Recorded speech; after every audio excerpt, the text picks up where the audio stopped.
Hey folks, it's Cody Stoffer with Playmakers Corner, here to tell you about Code Red coaching. Competing in athletics means you've lifted the weights, you've watched film, and you've got the passion. Problem is, that's what everyone else in the state has done. Perfect your game by honing in on your mental performance with Code Red coaching. Whether you are a team or an individual, Code Red coaching has the tools to create mentally solid habits and set up you or your team for success.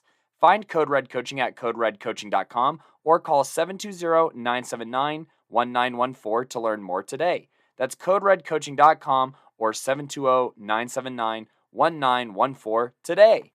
Now back to the show.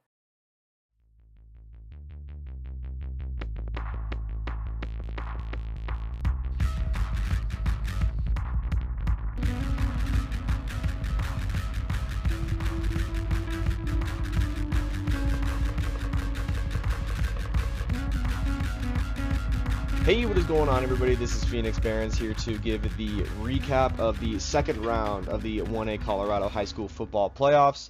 We have a few games to get through. We've just got done with the first round. Now we have the second round to get through as we enter the semifinals. Let's get right into it.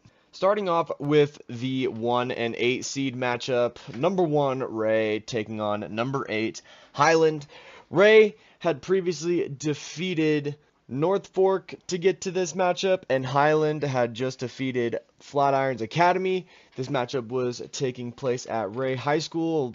Both teams looking to move on into the Final Four, and Highland definitely had a very tough task in front of them, going up against possibly the best team in 1A football right now in Ray, and Ray showed them exactly what they were about. They went in and took care of business as always, absolutely destroying Highland in this one. Ray pretty much did whatever they wanted and took down the Huskies in a big score, 41-8.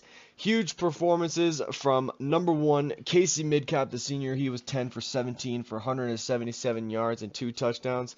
Also had 10 carries for 73 yards and 2 touchdowns. It was an absolutely solid performance from him as he took care of business, leading this Ray Eagles team past Highland, and some solid performances. We usually like to see some big things out of I'm usually used to seeing big things out of Samuel Meisner for this one in terms of leading the team in scoring, but this time it was Austin Collins for Ray leading the team in rushing in this one. The junior had 6 carries for 111 yards and 2 touchdowns on the ground, including having 2 receptions for 61 yards and a touchdown. He was an offensive firecracker, the way we're used to seeing Samuel Meisner in that position. Meisner did have 17 carries for 99 yards, but was not responsible for any scoring. And for the final touchdown that was scored, Aaron Tina did get 6 receptions for 90 yards and a touchdown.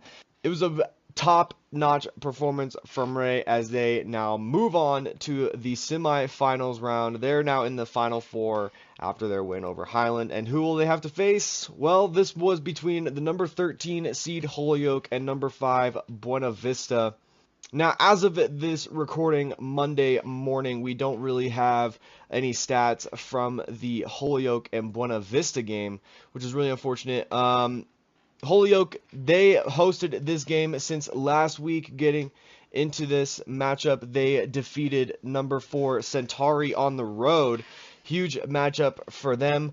Buena Vista defeated Burlington to get to this spot. So Buena Vista having a home game last week, Holyoke being on the road last week, meant that Holyoke had to host this week despite being the lower seed. But that was not an issue for Buena Vista as they went in to Holyoke and got the job done, handing Holyoke a resounding loss, 35-7. Really unfortunate that we can't get any stats as of this morning, November 18th. But this was definitely a good matchup for Buena Vista. They were going to have a really tough opponent to face in Holyoke, who have surprised Centauri in the first round. They also had a big win over Lyman earlier in the regular season, so this was not going to be easy for Buena Vista, and they took care of business. Ray and Buena Vista will now be facing each other in the semifinals round. One of them will go to state. Cannot wait to see that matchup because both of them are coming off of very impressive wins against very impressive opponents. Moving on to Forge Christian and Meeker. Forge Christian had shut out Yuma to get to this spot, and Meeker had a close but resounding win over Monte Vista last week to get to this spot. And this was going to be a very interesting matchup as Meeker had to make the trip down to Forge Christian for this matchup, and it was a blowout. I mean, Forge Christian had a very weak league schedule. Let's be real here. They did not have a lot of opponents that really impressed me with their wins, so they have a lot to prove going into the playoffs, and they have done more than just that. They have not allowed a single point to happen in this playoff against some pretty darn good 1A teams in Yuma and Meeker. Meeker being the one that I'm absolutely shocked that they didn't even score anything. But Forge Christian completely handed Meeker a resounding loss, 41-0. And a solid performance from number 15, Sullivan Strange, the senior, who was 10 for 13 for 208 yards and 2 touchdowns, although throwing 1 interception. He also got it done on the ground, having 4 carries for 34 yards and 2 touchdowns. And some amazing performances as well from number 11, Dante Vigil, the senior, who got it done on the ground, having 9 carries for 90 yards and 2 touchdowns, as well as having 1 completed pass for 32 yards. That's always fun to see him do. He's been known to do that a couple of times on some trick plays. Number 3, Quentin Torres, the junior, also had himself a day, having 5 receptions for 118 yards, getting a big bulk of the receptions today for a touchdown as well. Also getting 3 carries for 13 yards on the ground.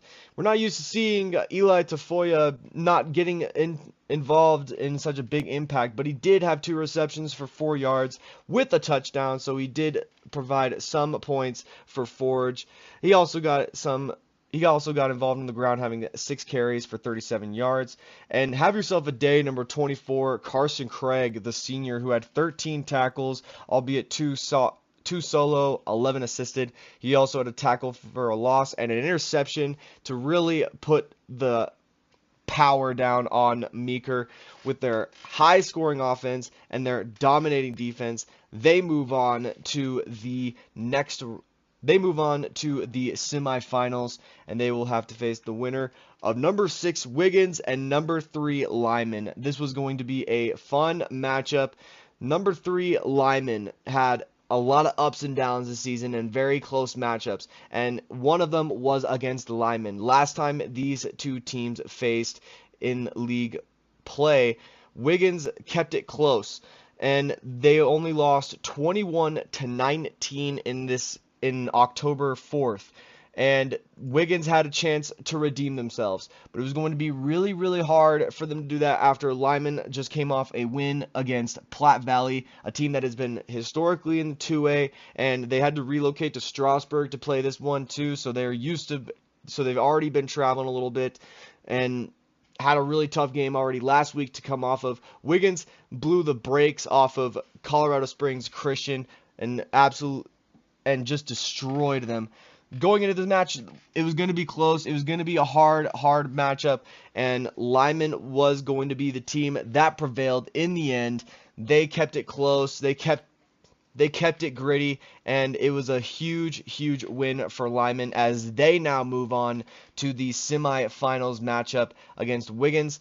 21-12 being the final score. Some solid performances from number 3, Aiden Coleth, the junior, who was 9 for 14 for 115 yards and a touchdown.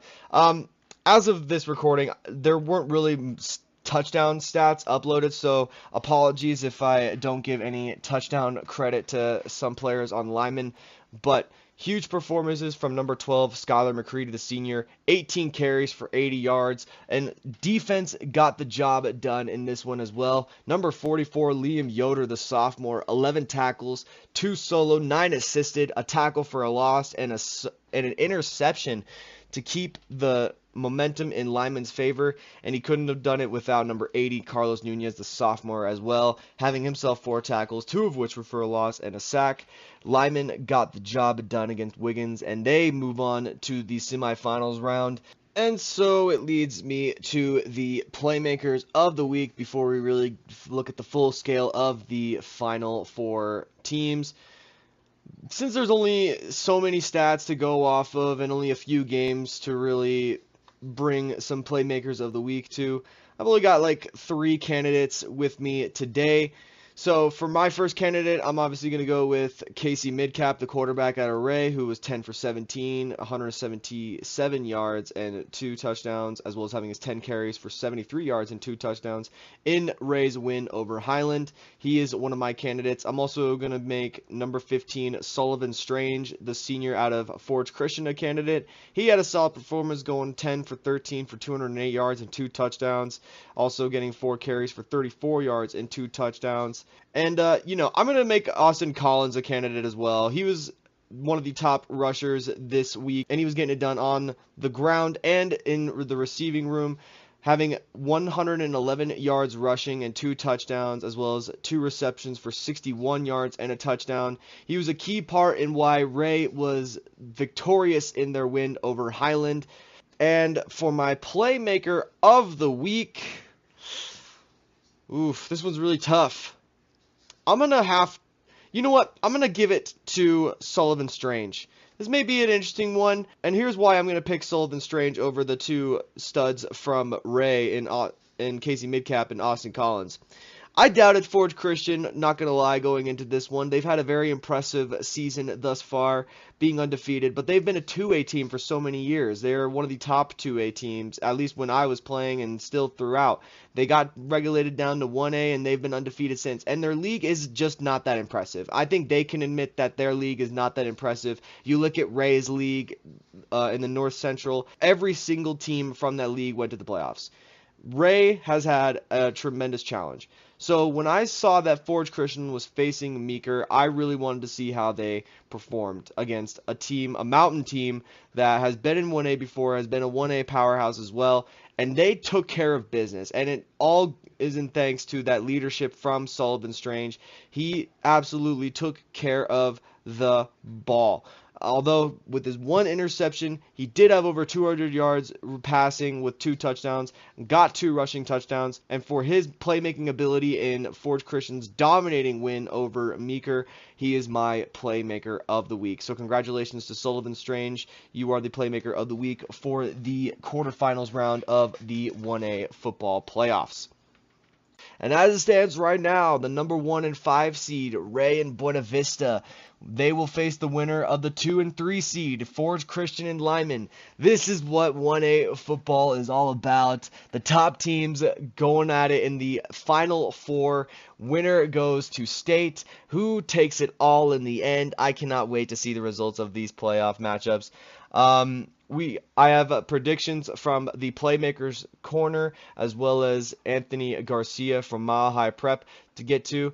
But thank you guys so much for listening to the recap, and once again, good luck to the Final 4 teams as they continue on their journey towards state championship. Hey, what is going on, everybody? This is Phoenix Barons with Playmakers Corner. I'm here to give the preview to the semifinals, go through some of the predictions some of the Playmakers Corner have, including from Anthony Garcia with Mile High Prep. Thank you so much, Anthony, for your predictions for the 1A semifinals round that's coming up this weekend.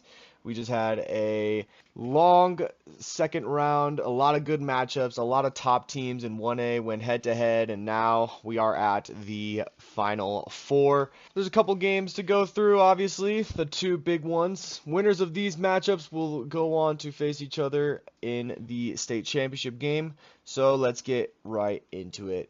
I'm going to start off with Ray versus Buena Vista.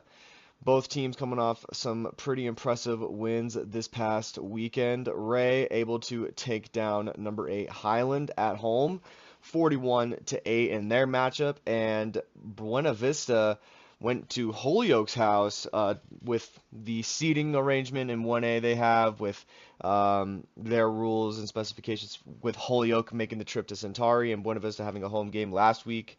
The week prior, Buena Vista had to travel to Holyoke. Holyoke was lucky enough to host, but it didn't really matter because Buena Vista took care of business and defeated them 35-7. And now it is Ray versus Buena Vista, the 1 and 5 seed. This is going to be a really good matchup, and Ray have had a lot of challenges throughout the season. They went through their incredibly difficult North Central League, and they are here now. Buena Vista still standing tall after a couple good matchups, defeating Burlington to start off, and then Holyoke. Burlington, who is in the same league as Ray. Made it a little bit of a preview to see what the North Central is like for Buena Vista, but they're not going to face a team quite like Ray. Ray is definitely one of the top teams right now in 1A, and pretty much everyone in Playmakers Corner has to agree. Simon, Cody, Gideon, Gino, myself, and Anthony Garcia all have Ray winning this matchup over Buena Vista. For the simple reason that Ray is just a very complete team. Buena Vista will be a big challenge for them this far into the season, but Ray is such a complete team with dynamic playmakers on both sides of the ball. They'll just run up the score if they have the chance. Give me the Eagles, but I'll tip my hat to Buena Vista if they pull off the upset because they also have playmakers to make this matchup a close one. This will definitely be a very, very close one. Gino said that the Ray team has been destined for a championship appearance since the start of the season. Buena Vista is a very solid squad, but it's unfortunate that they got paired up with Ray, who is an absolute powerhouse this season. And pretty much everyone has to agree. Gideon wrote the Eagles with a W. They have not won a game by less than 20 all season, including against teams on or above Buena Vista's level. Good job to Buena Vista, though, for raising a banner, but I think we'll be seeing Ray down at Sisu Pueblo after Thanksgiving. That's from Gideon. Simon and Cody had to agree. And Anthony Garcia's reason for picking Ray was Ray has the experience and did finally get tested by Highland in the first half. Ray has been his preseason pick to win it all, and he's not giving up on them now. Should be a good test, and he'll be excited to watch this one live. So, yes, everyone is pretty much on board that Ray will be getting the win over Buena Vista. Buena Vista will be a very tough challenge for them, but I cannot wait to see this matchup, and whoever wins this matchup will face the winner of our next matchup, our second semifinals game. And it is going to be Forge Christian taking on Lyman. And now this is definitely a matchup that I've been wanting to see all year. I've been watching both these teams go about their season, and this was a matchup that piqued my interest 100%. Forge Christian, they got here by defeating Meeker last week in the quarterfinals round. They absolutely shut them out 41-0. In fact, they're on back-to-back shutouts right now in the playoffs after they started off their first round up against Yuma and shutting them out 42-0. Now they shut out Meeker 41-0, and they have a big old chip on their shoulder. They don't like that they're being doubted right now going into this. And they'll be having a really, really tough challenge ahead of them to really put it into perspective. This is going to be their biggest challenge Forge Christian has faced in a long time. Luckily, they'll probably get the home field advantage since they have the higher seed. But Lyman is going to be a very, very good opponent for them. Lyman got here after defeating Wiggins in the quarterfinals 21-12. Their journey started off in the first round with them defeating Platte Valley 20-10. So this is good experience for them. Lyman has already faced a 2A team, well, a 1A team that has been in 2A for many, many years. So they're going to have a chance to do it again, this time against Forge Christian. But Forge Christian isn't like Platte Valley. They are a very disciplined team. They have been one of the top teams in 1A for a long time, and they're tired of getting slept on. They are 100% favorites to reach the state championship game. And Lyman has had a couple ups and downs, including losses to Ray and Holyoke this season that really put doubt into their journey. And unfortunately, everyone in the Playmakers Corner, including Anthony Garcia, has Forge Christian over Lyman because of that reason. Lyman is a very young team. My reason for picking Forge Christian over Lyman is this team has been perfect all year. Their schedule strength had me concerned entering the playoffs. Forge Christian doesn't have a very intimidating league like Lyman had to face this year. But they took care of business last week against Yuma, someone who is in the same league as Lyman. And now they have another North Central League team to face in Lyman. And it seems weird choosing Lyman's opponent rather than Lyman because of Lyman's history. They have always been in the state championship game. And it'll be weird for me to pick someone else other than Lyman not in the state championship game. But Forge Christian will be all gas, no brakes as they look for the state championship. They have been on a roll this season. They have been blowing out their competition out of the water. I have absolutely no reason to pick out other than Forge. Lyman has had some struggles this season.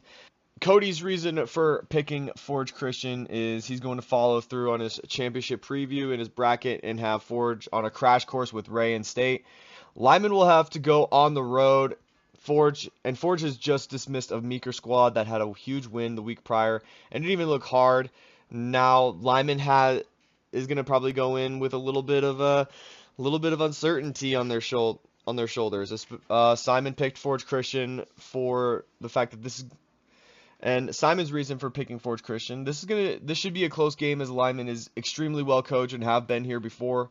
The lack of familiarity between these two teams favor Forge as well as home field advantage, and he thinks Forge comes ready to play at home and punches their ticket to state here in this game. Anthony Garcia selected Forge Christian. As much as he would want to pick Lyman to pull it off, he just thinks Forge has too many weapons. Lyman will figure out a way to make this close, and he's not discounting anything Lyman can do in this matchup, but that is a good point. Forge Christian just has way too many weapons. I mean, you look at Sullivan Strange, Dante Visual, Quentin Torres, Eli Tafoya. These guys have been a powerhouse, some of the top players in 1A. It would absolutely be really unfortunate for them to fall short in this one. That's why I have them taking care of business. Lyman, they barely beat Wiggins in Platte Valley, so this should be a really tough challenge for them. This will probably be their toughest opponent they have faced, other than Ray, of course, in league competition. But this is the favorite right now for Playmakers Corner. Ray and Forge Christian in the state championship game. However, they're going to have some very, very tough opponents in order to get there. But that'll do it for me in the second round preview. I wish all these teams the best luck in the world. They're going to have such a great time. They've already reached the Final Four. It's already really hard to get to that level. But they'll have one last game to play before reaching state championship. And this is going to be a fun weekend for 1A football. I can't wait. And once again, good luck to everyone, and thank you all so much for listening. Hello, friends, and welcome back to the Playmakers Corner podcast. This is Gideon here, and today I'm going to recap the Week 12 2A matchup, round 2 of the playoffs, between the number 1 overall seed in the 2A classification, the Strasburg Indians, and the number 9 seed in the classification, the Wellington Eagles. Now, this was actually the very first ever playoff game hosted at Wellington High School. They were very, very excited about it. Came off of a win last week against the reigning champions in Delta. And Strasburg, they had to travel up north after a win over the number 16 seed in Denver West. The Cowboys didn't provide much of a challenge, but this game was much, much closer than the 40-something point win that Strasburg had over Denver West. And so we're just going to get this kicked off right away with the Strasburg half of this game. This one started with Cade Hemphill forcing a fumble on the opening kickoff return, which Reagan Rogier would end up recovering. After a turnover on downs, Juan Fernandez would get a tackle for loss, along with Ethan Freeman. Hemphill would then recover another fumble to close the first quarter, and in the second, after a turnover on downs in the red zone and a face mask call, Strasburg would allow a run every which way, up the middle, on the right, and on the left. And despite a Jorge Parra tackle for loss, Berg would allow a passing touchdown, going down 0-7 with 5:59 in the second quarter. Aiden Dodge would run for 5 and Hemphill would go for 6 before Preston Mace would go down hurt. Brody Hopwood would get it to Hemphill for 10, but after a timeout with 1:27 left, would throw an interception in the end zone to go into the half down 0-7. Hemphill would run for 5, and then Fernandez on defense would get another tackle for loss in the second half.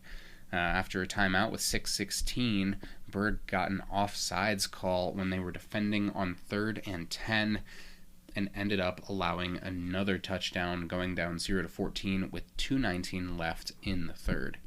Cameron Manahan would almost house a punt return, but his gain would be called back by a blocking in the backfield penalty. Hopwood threw to Manahan for 12, but then Strasburg would turn over on downs ultimately on that drive.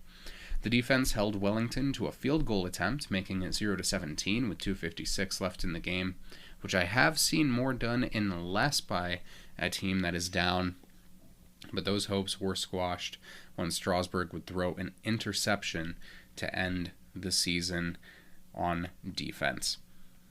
Before I go on to the interview that I got with our playmaker of the game here from Strasburg, I want to say thank you and pass my best wishes moving forward in all of your endeavors, be it in football or be it in college or the trades, to the seniors here from Strasburg High School, those being Damian Garcia, Ian Ross, Christian Villa, Leland Taylor, Preston Mace, and Taylor Lisecki. Regardless of what you do moving forward, I wish you the best of luck in whatever you choose. And I hope you know that you have left a mark on the lives of the young men who are coming after you. And the trail that you have blazed will be followed for years to come.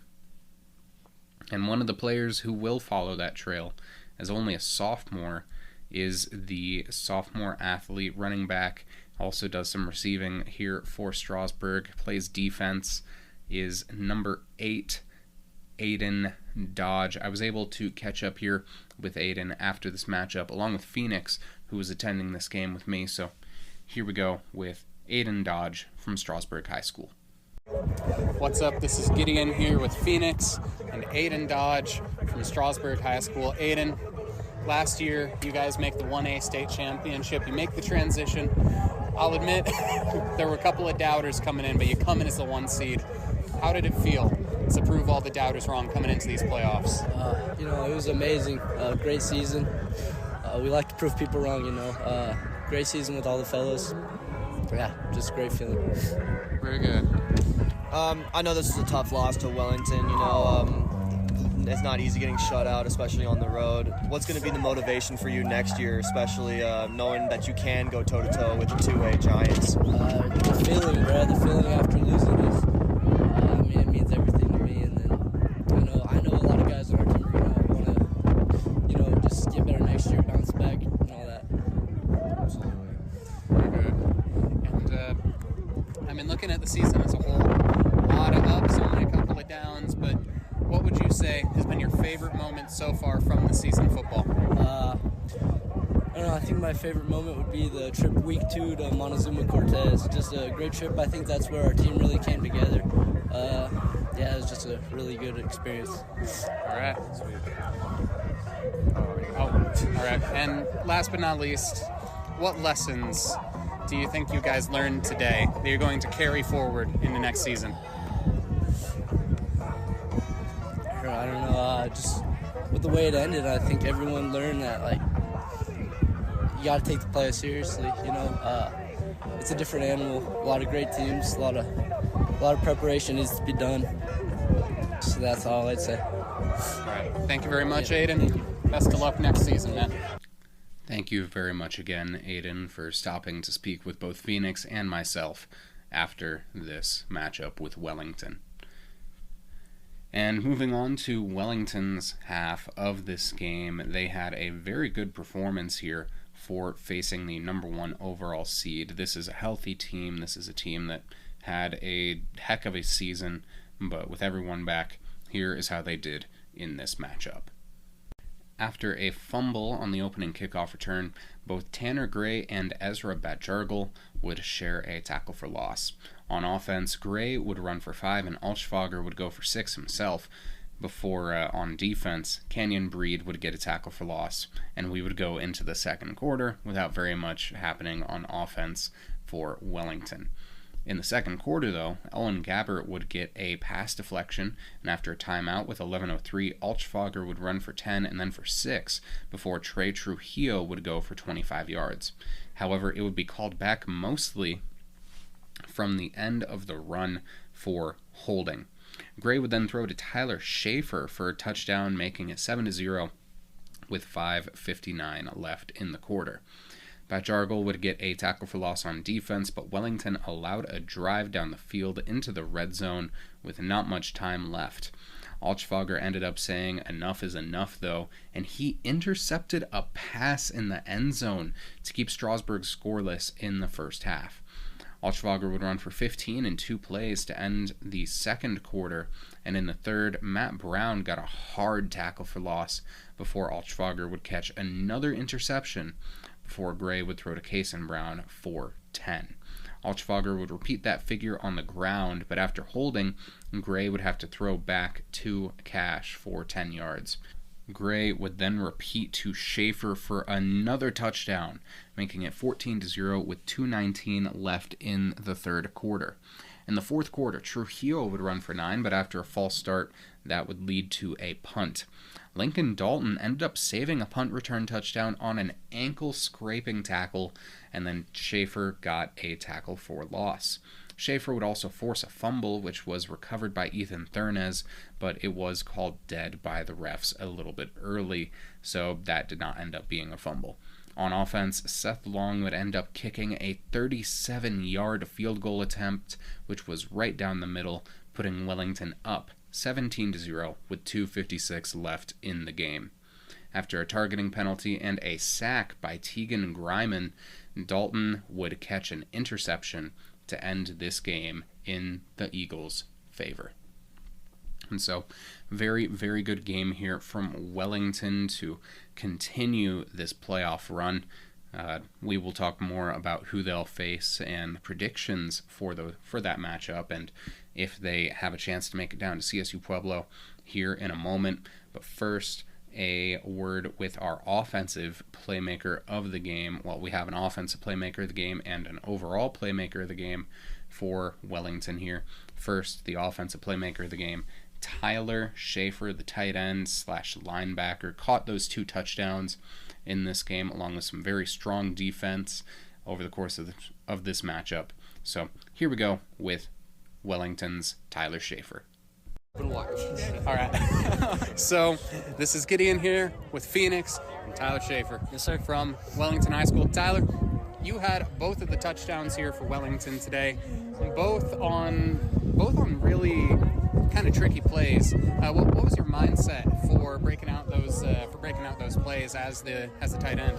I got given a chance. I knew Goose threw me the ball, and it's like hearing that play call. It's like we're a majority run team, but once you hear that play call, it's like I just know that I need to perform, and really proud of the way that Tanner got those balls off, and that's how we ended up with 2 touchdowns. All right. And this season, a lot of guys have had to step up in many ways with some major injuries. I mean, you stepped up as TE1 with Tanner McLean out, but what does it mean to you to be able to succeed through injuries over the course of this season, and now that you have everyone back, how's that reintegration process? So it just shows like our toughness here at Wellington. It's next man up mentality. Tanner getting hurt, the other Tanner getting hurt. It's just Eli, me, like all sorts of kids stepping up, team leaders. We got Matthew Brown now, first year starting at middle linebacker, and it just shows like we have a strong foundation here that Coach Peoples has started for us in the weight room, and we have some strong bonds throughout the team. And now that we got some of our guys back, Grizz is back and he's slinging the rock, and Tanner McLean's hopefully coming back soon, and now that we're going to be able to welcome him back and take him all the way to state, and it's a good feeling. Hell yeah. How big was it for you going in, knowing that you were facing the number 1 seed, Strasburg? You know, this is a team that dominated the 1A scene. How big was it for you to step up in this kind of game going up against a 1 seed? I mean, it's another week. I took it just as seriously as I took Delta last week, and just as seriously as we're going to take Eaton next week. It's definitely feeling good that like they are the number 1 and we just beat them. But we're going to take every other team just as seriously. All right.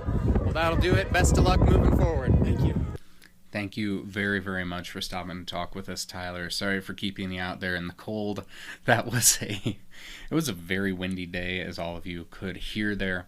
And ultimately, I mean, that did affect the game. It felt like both teams are definitely primarily run teams, but you're always a little bit more reluctant to throw with wind like that. So ultimately, time for our Playmaker of the game overall here with 100 rushing yards and 2 interceptions on defense. Number 5 for the Wellington Eagles, Cash Alchfager. Here we go. What's up? This is Gideon and Phoenix here with Cash Alchfager from Wellington High School. Cash, you guys came out with the blonde hairdos today, feeling special for the playoffs, and you sneak out a win over the reigning 2A champs. You beat the 1 seed. What's next for these Eagles? I mean, nothing special really. Next week we're just gonna have to put our nose back down the ground and work as hard as we possibly can, because whoever we play next, they got to work for it. And if it is a rematch with Eaton, who are currently up 14-0 on the Mar, I mean, you guys beat them by a little over 20 in the regular season, but you're going to be hosting them this time. What are you guys looking for in that last game you had against them in the case of an Eaton victory today? Well, I mean, it's nice playing them once. You know a little bit what's going to happen, what their scheme is, but you know that there's going to be some curveballs.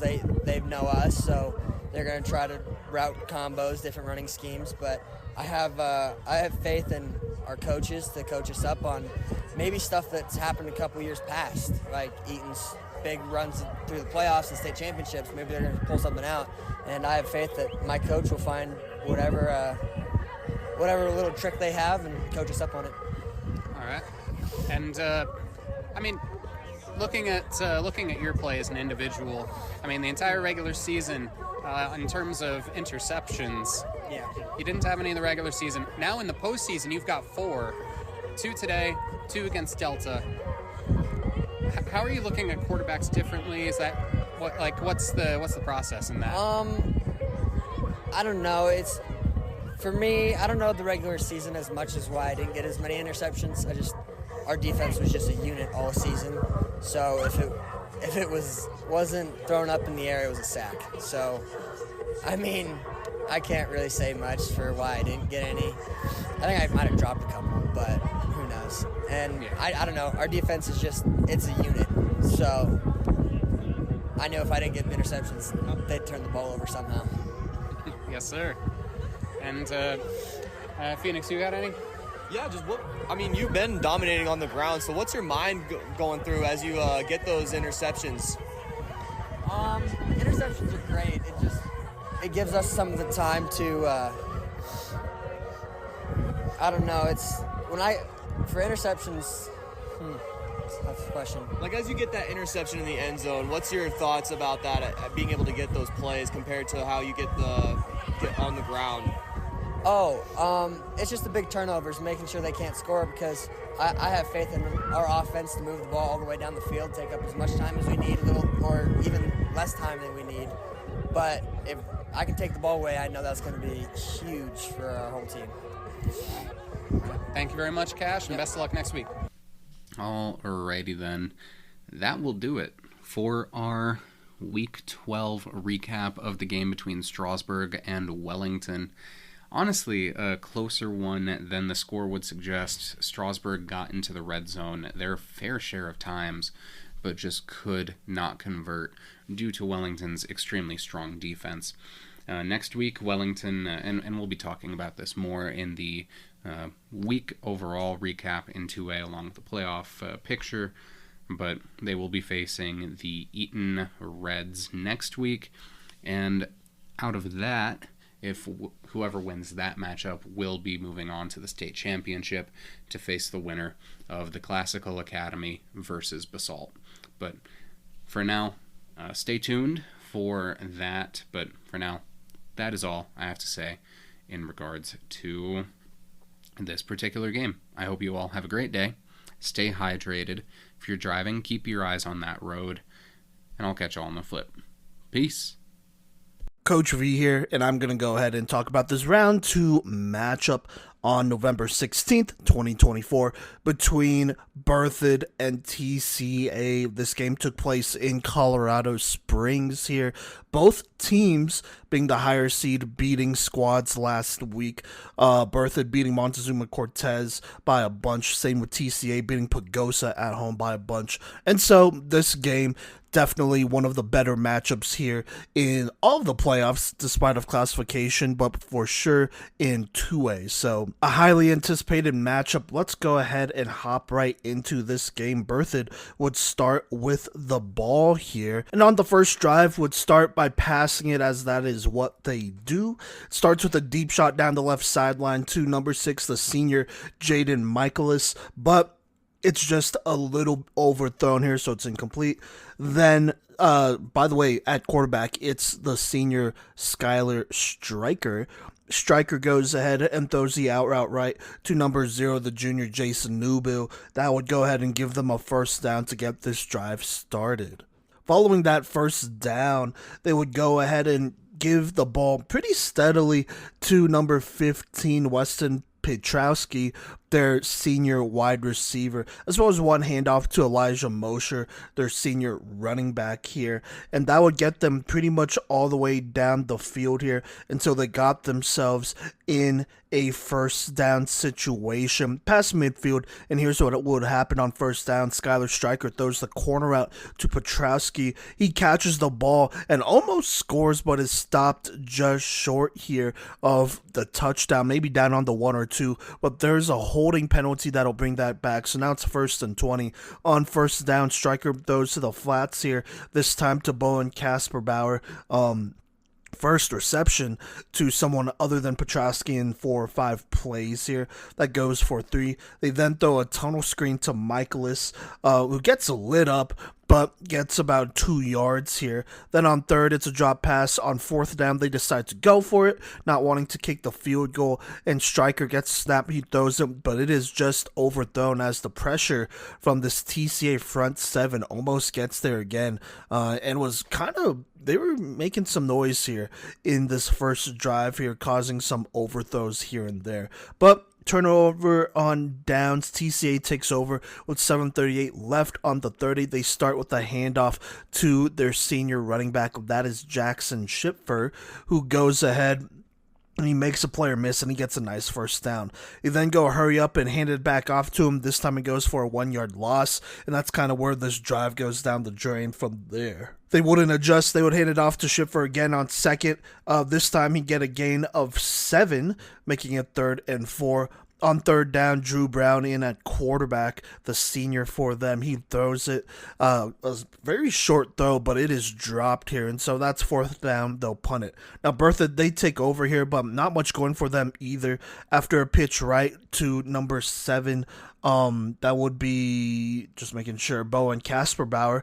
That would go for a loss. Then it would be an overthrow, thanks to the pressure from TCA. A drop following that, and Berthoud would go 3 and out. TCA, they would take over with 5:29 near midfield here. They would start with a handoff to Riley Romine. That's their other senior running back. He would go up the middle for 5. They would then run a speed option right, pitch to Romine. That would give them a first down. But after that, it's a run right by Brown that goes for 2. A quick screen left here, but it's well read, so that's deflected and well defended. So now it's 3rd and 8. Then on 3rd and 8, they throw the swing route here to one of the running backs, but it is incomplete here. Just not quite on the money there, and so they're going to have to punt it after a quick first down. Now, Berthoud takes over with 4:21 left in the first on the 20 after the touchback. They would get a nice gain here thanks to to a Bowen Casperbauer out route thrown by Stryker, going for 6. But then on 2nd and 4, the pressure continues to get there for TCA, forces another incompletion on 3rd down here. Here's what would happen. Stryker would roll out left and throw, it looks like, a little across his body. He's always throwing left here, rolling left, throwing left. For a right-handed quarterback is still tough, but this one would be intercepted near the left sideline by number 6 of TCA. That would go ahead and be Joshua Knuckles, the DB, getting the interception here as this sets up TCA with 4 or 5 left here. Now, on 1st down, it's another handoff to Schipfer as they're trying to pound the rock here. They then give it to Schipfer again, this time on a draw, and he gets loose and almost goes to the house, but is tripped up. So now it's 1st down on the 17-yard line. They go hurry up here, but Berthoud calls a timeout, burning their first one of the half at 3:29. Out of the timeout, here's what happens. Drew Brown gets the snap, and he throws left to the flats to a wide open Matthew Wright, who just accelerates down the left sideline for a touchdown, outrunning the whole defense to put TCA on the board 7-0 with 3:22 left to get started. Now, for Berthoud, they get a nice return here to the 38, thanks to, I believe that would be Jaden Michaelis on that one. So 3:12 left on the 38, they would call a draw to the running back Mosher. He would get about 7. They would then call another draw. This time he gets smacked in the backfield by the big nose tackle of TCA, Andrew Borchert. That now brings up 3rd and 5. Berthoud then calls the same play again to Mosher, who breaks the tackle and falls forward, but is ruled short. It's 4th and 1. On 4th and 1, Berthoud decides to go for it. It's a quarterback sneak here, but the snap is fumbled, and it is recovered by TCA. Either way, I think it was going to be stopped here. So TCA, with a chance to go up 2 scores, takes over with 1:32 left, just past midfield on the 48. They start with a handoff to Romain, but there's a flag here for a holding. That makes it 1st and 20. That almost kills this drive here, but here's what happens on 1st down. Brown, with the speed option right, has a pretty late pitch here to Romain, and that goes for a good gain, a good decision there. On 2nd and 5, they hand it off left to Jackson Schipfer, who cuts it upfield for a great 1st down, making up for that tough holding call. Now, 52 seconds left. Brown rolls out right, throws to number 5, Hayden Gustafson, who makes a nice sideline catch for another straight 1st down. They then go hurry up and hand it off left to Schipfer, who has a wide open lane and almost scores, but is stopped short here. But unfortunately, yet another holding call goes against TCA, so now it's 1st and 20. Right before the quarter ends, there's another handoff to Schipfer. He gets 1 yard here, and so here we go into the 2nd quarter, 2nd and 19 on the 28 for TCA. Almost was in scoring position here, but unfortunately, 2 holding calls, one more recently, would make this a 1st and 20, and now 2nd and 19. Now 2nd down for Brown. He rolls out right, throws to number 5 here. Looks like to be a little bit of a jump ball. That's Hayden Gustafson. And it's almost picked off here by Jaden Michaelis, but it is knocked away by Gustafson here. Just a little bit too much air on this one. So now it's 3rd down. On 3rd, they call a quarterback draw for Brown, and he makes it a more manageable 4th and 6. It looks like they're going to go for it, but then TCA calls a timeout at 11:20 left. They're on the 10-yard line. They decide to walk out the field goal unit here, led by Nathaniel Thorne, the kicker. It looks to be about a 25-yard field goal, and it is a missed field goal. A chip shot here usually, but it's just missed.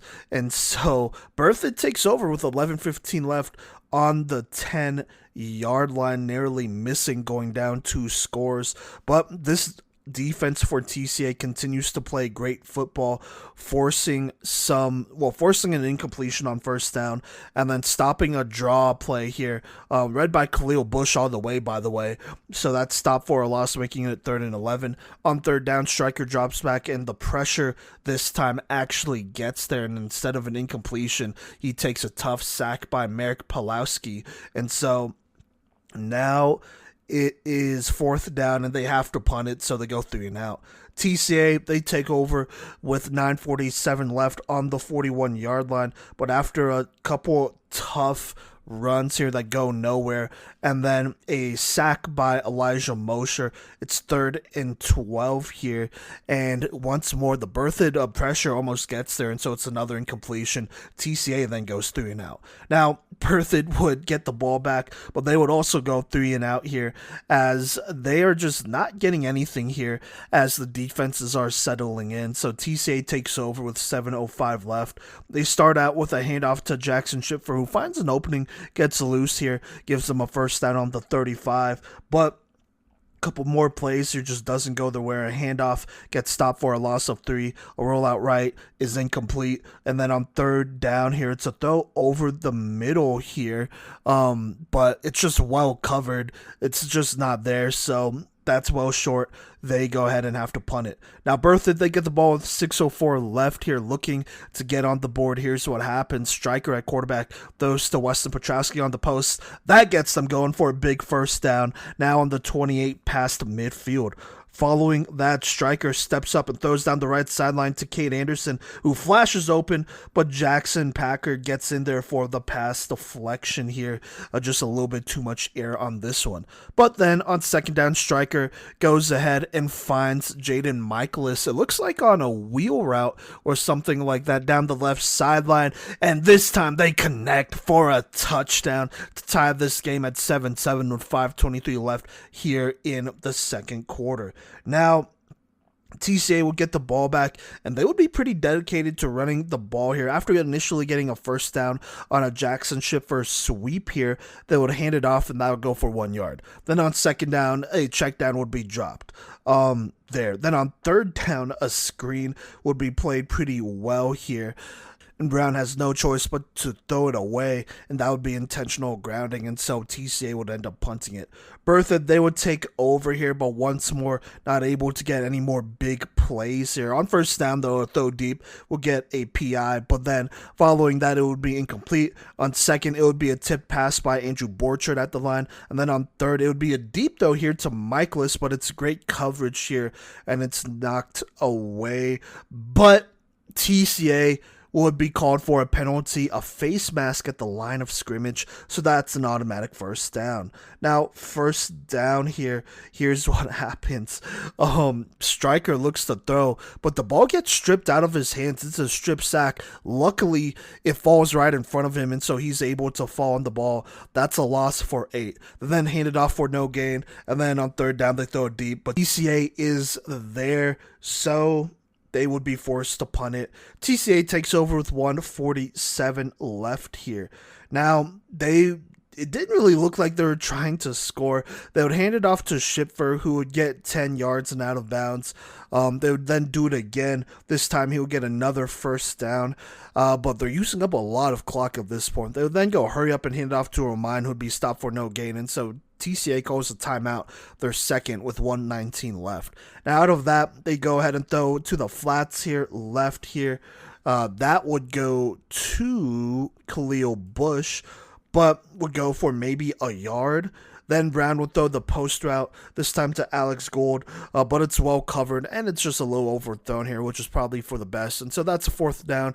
They'll punt it. Berthoud then takes the knee to knee out the rest of this game, as not a very productive first half where both defenses doing their job for the most part, but it's tied 7-7. Now TCA, they go ahead and they will receive here, looking to get something going. They're on the 34. They start with another handoff to Schiffer that goes for 3. They then go ahead and check it down to Gold, who powers forward on the pass play here. That would give them a first down. They would then hand it off left to Schiffer here. Stopped at the line. They'll call a sweep left this time. Stopped at the line. They would then throw it on 3rd and 10, but this pass would be dropped. So now it's 4th down, and they have to punt it. Not the greatest play calling here. A lot of run plays called early on that just did not go anywhere. And so now Berthoud takes over with the chance to take the lead with 10:09 left on the 22. Here's what happens. To go ahead and throw a quick out route to Jaden Michaelis. He would almost get a first down, but just short here, only 9 yards. They would then hand it off to Gavin Kirk. He would go right up the middle and almost get the first down. It's 3rd and inches. They then hand it off this time to Elijah Mosher. He would then give them the first down, the first one of the drive. On 1st down, Stryker takes a deep shot here, but the corner definitely holds here. to avoid the deep pass. And so that's going to be another PI called here. First down. On first down, Striker scrambles left and gets a big gain for another straight first down. A little late hit at the end, but they don't call it. So there you go. There's still a first down for Berthoud, as now they have 2 or 3 in a row, now putting together a nice drive. On first down, the pass is incomplete. On second, Striker rolls out right, and he finds Petrowski on a nice little touch, though. A tough catch here. That makes it 3rd and 3. On third down, Striker throws out left to Petrowski. That gives them another first down, as they are now driving. Now, a penalty is thrown for a false start before this next first down play, so now it's 1st and 15. But it doesn't matter, as Striker gets a lot of that back with an out route thrown to Cade Anderson, making it 2nd and 5. On first down here, Striker throws a nice little back shoulder pass here down the right sideline. It's a highlight catch here, but it is just short. Couldn't quite see who it was on that catch, but just a great one to put them on the 1-yard line. They'll then pitch it left here to Elijah Mosher, who would walk it in untouched to get the 14-7 lead with 5:45 left. Now, TCA takes over here with 5:40. It starts with a handoff to Schiffer, this time a counterplay that goes for a first. They then go back to a Schiffer left here, who breaks the tackle, gets a first down, but there is a penalty. While it's still a first down, they are moved back just a little bit, so now 1st and 12. They would then do a hard count here that would get some of those yards back, so now 1st and 7. They would then hand it off to Romine on first down here. He would be stopped for a 1-yard gain by number 55 of Berthoud. That is Peyton Evans here, their nose guard. So there you go there. 2nd and 6. They'll then hand it off to Romine. This time he would go for a loss. It's now 3rd and 7. They will then call the exact same play as the last 2 plays, and now it's 4th down, and they got to punt it. Really bad play calling. I can't stress that enough right here, calling 3 straight run plays on first down that go for a total of 0 net yards here. So there you go. Berthoud takes over with a chance to go up by 2 scores. 1st and 10. Good punt here, though. They're on the 4-yard line. They start with a quarterback draw that gets about 1. They then call a jet sweep left here. A good little pitch play forward to Bowen Kasperbauer, and he breaks loose for a big-time first down, giving them some breathing room. They will then go ahead and snap it to Striker. He decides to scramble left here. He will give them another straight first down here. Then on first down, they would run the ball, but TCA with the big hit forces a fumble, and there's a mad scramble for this fumble. One player for TCA tries to dive on it at the same time as the other one tries to pick it up, and they both just end up knocking the ball back into the hands of Berthoud. There's also an unsportsmanlike called against Berthoud on this one, as things are getting heated here in the Springs. So now, when all is said and done, Berthoud still has the ball, but TCA probably really wanting that fumble recovery, though. It is now 2nd and 30 for Berthoud. Now, on 2nd down, Striker throws an out route right here to Weston Petrowski. He breaks some tackles. He gets about 15 yards here. It's now 3rd and 15. On 3rd down and 15, Striker gets a snap, and he's immediately smacked for a big-time sack by a gang of TCA Titans. And so that will end up forcing a punt here. And so TCA, by the way, start of the 4th quarter here with 11:55 left. They will take over on the 42. Not a great punt here either, as Berthoud kind of squanders an opportunity to go up 2 scores here, and also gives TCA great field positioning. And so here's what happens on first down. This time Andrew Brown keeps the handoff, keeps the option, and he goes and runs for a hard 9 yards. On 2nd down, Brown with the quick hitter to Matthew Wright. He stops short, though, so now it's 3rd and 1. They then hand it off to Schiffer. He gives him the first down. They then go hurry up, and it's another handoff, the same play. It goes for 1 yard. So there you go there. On 2nd, they will then hand it off to Schiffer again. This time he goes nowhere. On 3rd and 7, they hit it off to Schipfer here, and he this time powers forward, breaking some tackles, making this play calling work. That gives them a first down on the 6-yard line in the red zone. They then hand it off to Riley Romine, who finally finds a lane here after getting stuffed a couple other times here on previous carries, and he punches this one in for the touchdown to tie this game at 14-14 with 9:37 left. We got a classic here in the Springs. Now Berthoud, plenty of time here, takes over with 9:34 left, first on the 20. First down, though, it's an incompletion. On 2nd down, it's an out route here. It's thrown. It looks like to be on the money, but the DB and the wide receiver's feet definitely get tangled up, and so the wide receiver falls down. This is definitely incidental, but it still probably should have been a PI call, so a little questionable call there. Now, on 3rd down, here's what happens next. Striker going left. He throws it to the corner. And once again, the receiver definitely gets hit early on this one, but it does not look like a catchable call. Originally, they do throw a flag on this, but then they would wave it off, saying it was not catchable here. And so Berthoud, with some questionable calls, will have to punt it.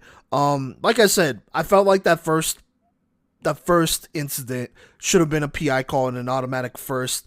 The second one, I mean, it looks like bad from an optics standpoint, but I don't think that was PI. Still, though, kind of a rough thing to happen here in a playoff game. Either way, though, TCA takes over just past midfield with 9:10 left, looking to take advantage of that. On 1st down, it's a Drew Brown option play here, and I would go for 8. They'll then hand it off to Schipfer. He would be stopped for a loss. To make things worse, it would be a false start before their next 3rd down call here. But on 3rd and 7, Drew Brown, rolls out right, and this time he throws to number 44. That's his tight end here, Henry Hoyman, who would go ahead and slip a tackle and get a big first down to extend this drive. They would then call a sweep left here, but the receiver would fumble it. Luckily, he would fall on it, but it would go for a loss of 2. They would then call an RPO and throw this one on the catch. It would be Alex Gould. He would only get 2 yards here. They would then do another hard count. This would pull Berthoud's defense off sides. That would go for 5, so now 3rd and 5. They would then call a read option. Brown keeping it. He would give them a first down. Now, on 1st down, Brown tries to throw it, but it would be knocked down at the line by big number 54, Benjamin Schroeder here. So that brings up 2nd. They will then call a handoff left here to Alex Gould. It will go for a solid gain of about 4. They will then call an end around, this time to number 0, J.D. Packard, but he would get smacked in the backfield, and Berthoud would recover the fumble as they would not allow TCA to score a big stop and a big play by this Berthoud defense to give them a chance with 5:30 left to retake the lead. So those PI penalties called on the previous drive not looking to impact this game, at least yet. Now, first down, Striker in at quarterback. He goes ahead and throws the out route out to Jaden Michaelis. He breaks the tackle. He gets about 9 yards. They'll then hand it off left to Mosher. He would give them a first down. They'll then do the same play, this time to Bowen Kasperbauer. He would get about 6. Following that, it would be a quick throw left to Cade Anderson, who makes a player miss, and he would go ahead and get the first down. On first down, Striker finds Petrowski here on the hitch route. He makes a couple moves before getting out of bounds. It's now first down on the 30-yard line as they are approaching the red zone. On first down, Striker looking to pass, decides to scramble left here, and eventually finds his check down in Petrowski that goes for 6. On 2nd and 4, Striker looking to pass, goes through all his reads, come back to his last one, this time throws or rolls left, and then throws left, this time to Michaelis, who makes the toe tap catch, a nice little diving catch here as well for a first down. They'll then hand it off to Gavin Kirk. He would go for 4. Now we're under 2 minutes. The clock is still running. TCA not calling timeouts yet here. They would call another handoff. This time it would go for no gain. Third down. TCA still not calling a timeout. Clock is running On third, Striker gets the pass. He's looking for Petrowski, who's in one-on-one on the corner out left. Throws it, but it is just barely deflected. The corner for TCA, able to get a hand in there to prevent a touchdown. Petrowski also had a chance to catch it as well, but just a great play defensively. This will set up a field goal here as it's 4th down on the 15-yard line. It's about a 30-yarder. They'll go ahead and kick it, and they will put it through here as Berthoud takes the 17-14 lead with 47 seconds left. TCA not using any of their timeouts here for that one, but going into this, I believe they have 3 timeouts. So here we go. They go ahead and let this ball bounce on the kickoff for a touchback. So 80 yards to go, 47 seconds left. The senior Drew Brown in what might be his final game as a TCA tight end goes ahead and gets the snap, and the line gives him a lot of time. So Brown goes ahead and corks one deep to number 9, Khalil Blush, who's in one-on-one, and he brings it in for a big splash play, first down, as this crowd goes crazy. Blush is, fortunately for Berthoud, tackled right away here, but a perfect throw to ignite this crowd as they're going wild in the stands. They go ahead and call their first timeout here at 38 seconds left. 2 timeouts left for them. And so here we go. TCA already across midfield. On first down, it's a skinny post throw, but it's well covered, just not there, so it's incomplete. On second down, Brown gets a snap. He decides to throw the swing route out to Schipfer, right? He gets out of bounds here, but does not get the first down. It's 3rd and 3, though, 28 seconds left. On 3rd and 3, Brown gets a snap. He's looking. He decides to roll out left, and he throws it quickly to number 10, Alex Gould, avoiding the sack here. And he would catch it on the drag route and get out of bounds, but he would be marked just short here of the first down. An immediate timeout called, I believe it's by Berthoud at 23 seconds left to get this thing measured just to be sure, and he is short, so now it's 4th down. On 4th down, TCA, they are so close to scoring. They are not going to kick the field goal. They decide to go for it right here, and they hand it off to Jackson Schipfer, who does get the first down pretty comfortably, and he goes down, and Berthoud gets him, and TCA calls their second timeout immediately with 19 seconds left. And so first down in the red zone here. It's going to come down to a play by either the offense or the defense.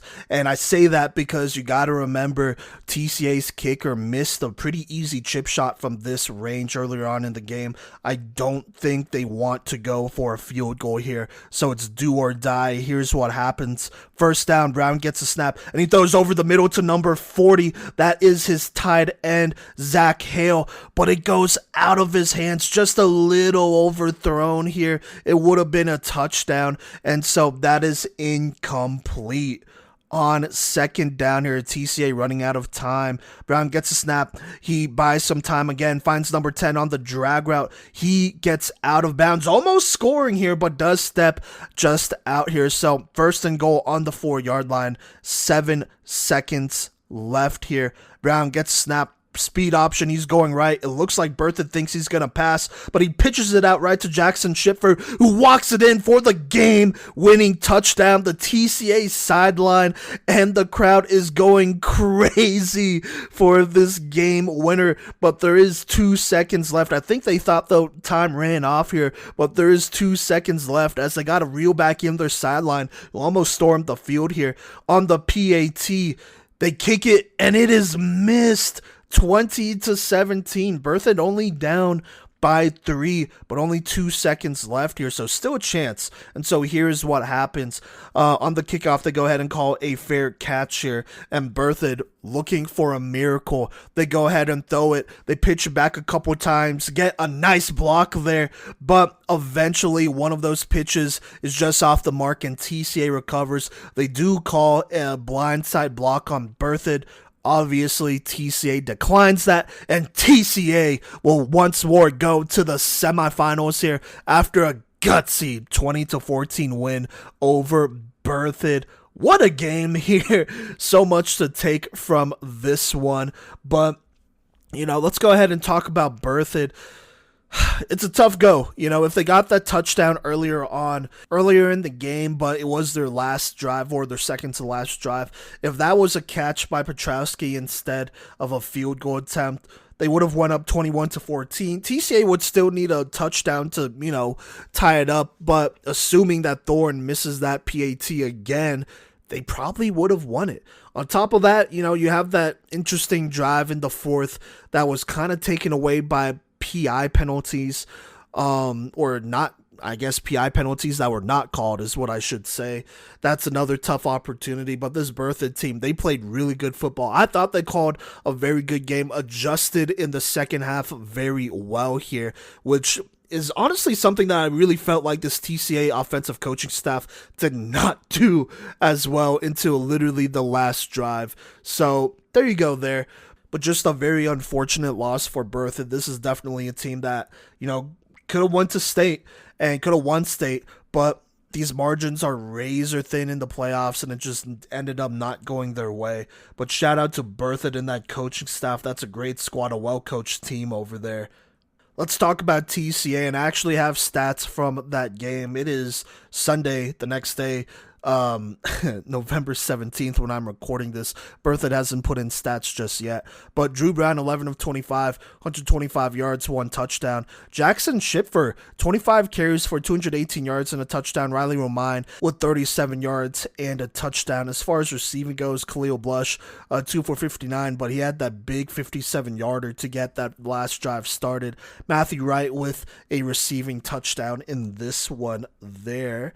And then I believe there are no defensive stats just yet for TCA. So there you go.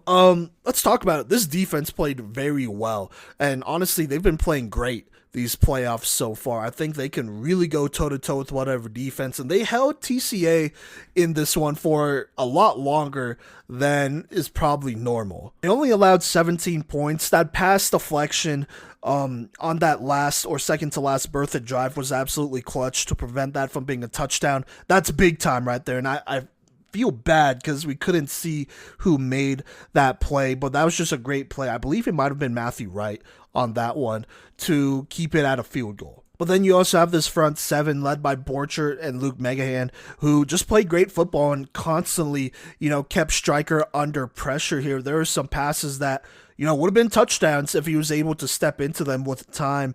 But, they're causing havoc up front for a lot of this game. And that was an absolute war in the trenches for TCA there. And then against the run, Berthoud really wasn't able to get many big runs, going for them. It was only when they were able to spread out the defense a bit more by passing the ball that they were able to get some running plays. But even then, I think Berthoud only had 48 rushing yards. I'm looking at Max Preps and the team stats that they have. Yeah, Berthoud only had 48 rushing yards in this one. So this is just great defense by TCA here, who did what they could. Now, even passing wise, they limited it to mostly short passes here. They had that one big splash play to Michaelis, and I guess they had that big post route play to Petrowski where they were just caught in one-on-one and just got burnt there. But other than that, this defense has been playing with a championship effort here, and you got to respect that. Offensively, they were able to run the ball really well, but I will say the play calling was not the best it could have been. Let's just say that. I think there are times where, they were caught up too much in keeping, either Schipfer or Romine, let's just say, fresh, right? I think Schipfer, there were definitely times he was breaking off some big runs, and then they would sub him out for Romine, and he would get stopped for a loss or whatever. And that's nothing against Riley Romine. Sometimes it's just really hard to get into rhythm at running back. I know this. I played running back, and, sometimes it's just not your day. He eventually got it going near the end, but I just really think when you got a guy like Schipfer who's going off, you kind of got to work that hot hand and then get Romine in there in a more favorable, opportunity. And I just didn't think they did that. On top of that, this TCA team, it was like they were allergic to passing the ball in the first half. I get it that Berthoud has some great athletes over there in their secondary, but it just did not seem that this offensive coaching staff could figure out how to beat man or beat the secondary and create wide open opportunities. The opportunities that they were drawing up were just way too basic. And I mean, honestly, if it's easy for me to read on the sideline, then it's easy for the defense to read. And so they really weren't able to get anything going. That's nothing to take away from that Berthoud defense or secondary. They played great on the back end, but it wasn't the greatest play calling there. And there were just a lot of drives that did not, I mean, they were just not as productive as they could have been. Now in the second half, oh my God, when they were in that 1st and 7 situation across midfield, it drove me crazy, basically seeing them call the same play 3 times in a row for 0 yards. That, there should have been a pass somewhere around there. And it just not great. Not great play calling. And to be honest with you, this defense kind of bailed out, the offensive coaching staff here. And then in this final drive, I would also say Drew Brown bailed out this coaching staff as well, as he just made plays. When you let Drew Brown, the senior quarterback who has started for 3 years for you, cook, good things happen. He's a good decision maker, and he made stuff happen in this game. That big 57-yarder to start the game, perfect, on the money. I don't know why you couldn't have drawn up a play like that earlier on, right? And then even then, you had drag routes going. They threw an out route to get them close to a first down. I think it was 4th and inches on that close one there. To Gold, I want to say. They would end up getting it anyways, thanks to a handoff to Schipfer. But, Drew Brown, he played a great game here. And like I said, when you let him cook, he's going to do a good job. He also had 36 rushing yards on the day as well. He's somebody who could run the ball, and I felt like they didn't run the ball with him as much as they could have, efficiently-wise. But as critical as I am of this offensive coaching staff, before that last drive, I'm going to give them kudos on this last one for trusting Brown to make the plays in this one. And then on top of that, making some great play calls. They had 3 timeouts, 47 seconds left. I will also say this. It is maybe a little questionable that they didn't use a timeout earlier and have like a minute 20, a minute 30, or whatever it would have been with 2 timeouts instead of 47 seconds and 3 timeouts. But, it did work out with that big splash play. Let's just say that there. Other than that, though, I thought this offensive coaching staff called a really good last drive here. This is obviously something they've practiced a lot here. Use their timeouts well, use the sidelines well. I like the play calling. That little throw over the middle to their tight end, I thought that was a great play call. Just slightly overthrown there. I mean, still catchable. It hit his hands, but I thought that was a great play call. I thought the speed option was a great play call at the end because it looked like he was rolling out right for a pass, or at least the defense thought that, because nobody came down to challenge, or I guess nobody came down to play the pitch is what I should say here. And, it resulted in them winning this game. And it was a good job, and they knew that they had to get a touchdown. It's nothing against Thorne. I just felt like, after you miss a chip shot like that, you probably shouldn't put that pressure again on your kicker unless you just have that much faith. And with an offense like this, an offensive line like this, a quarterback like this, running backs like this, you can find a way to score, right? And that's exactly what TCA did. So shout out that coaching staff over there.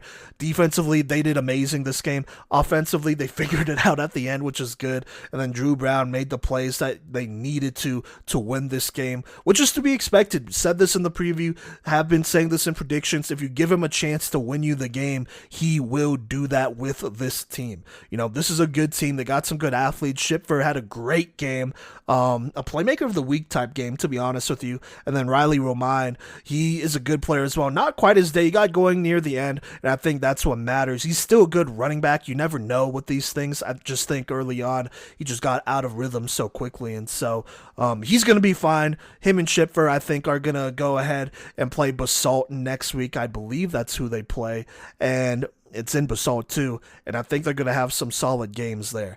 But we'll talk about that more when we get to predictions. Final score of this absolute thriller. TCA winning at home 20-17 over Berthoud to go ahead and punch their tickets to the semifinals, where they will be going to Basalt next week. All right, folks, now for our 2A Week 12, aka Round 2 of the playoffs recap. We've got a bunch of good games here between a bunch of really, really good teams and a couple of upsets here on one side of the bracket and a couple of teams maintaining the status quo on the other side. So starting with I believe it is the 13 seed versus the 5 seed. First up, we have the Lamar Thunder actually losing to the Eaton Reds 0-14. No stats on this one yet, but we do know that Eaton scored twice over the course of this game, once in the second quarter and once in the fourth, to take this one from Lamar. Just a bunch of interceptions here by Eaton, a bunch of turnovers, and ultimately these touchdowns were long gains. The one in the second quarter, Andrew Lloyd threw 55 yards to Eli Madaleno for that touchdown.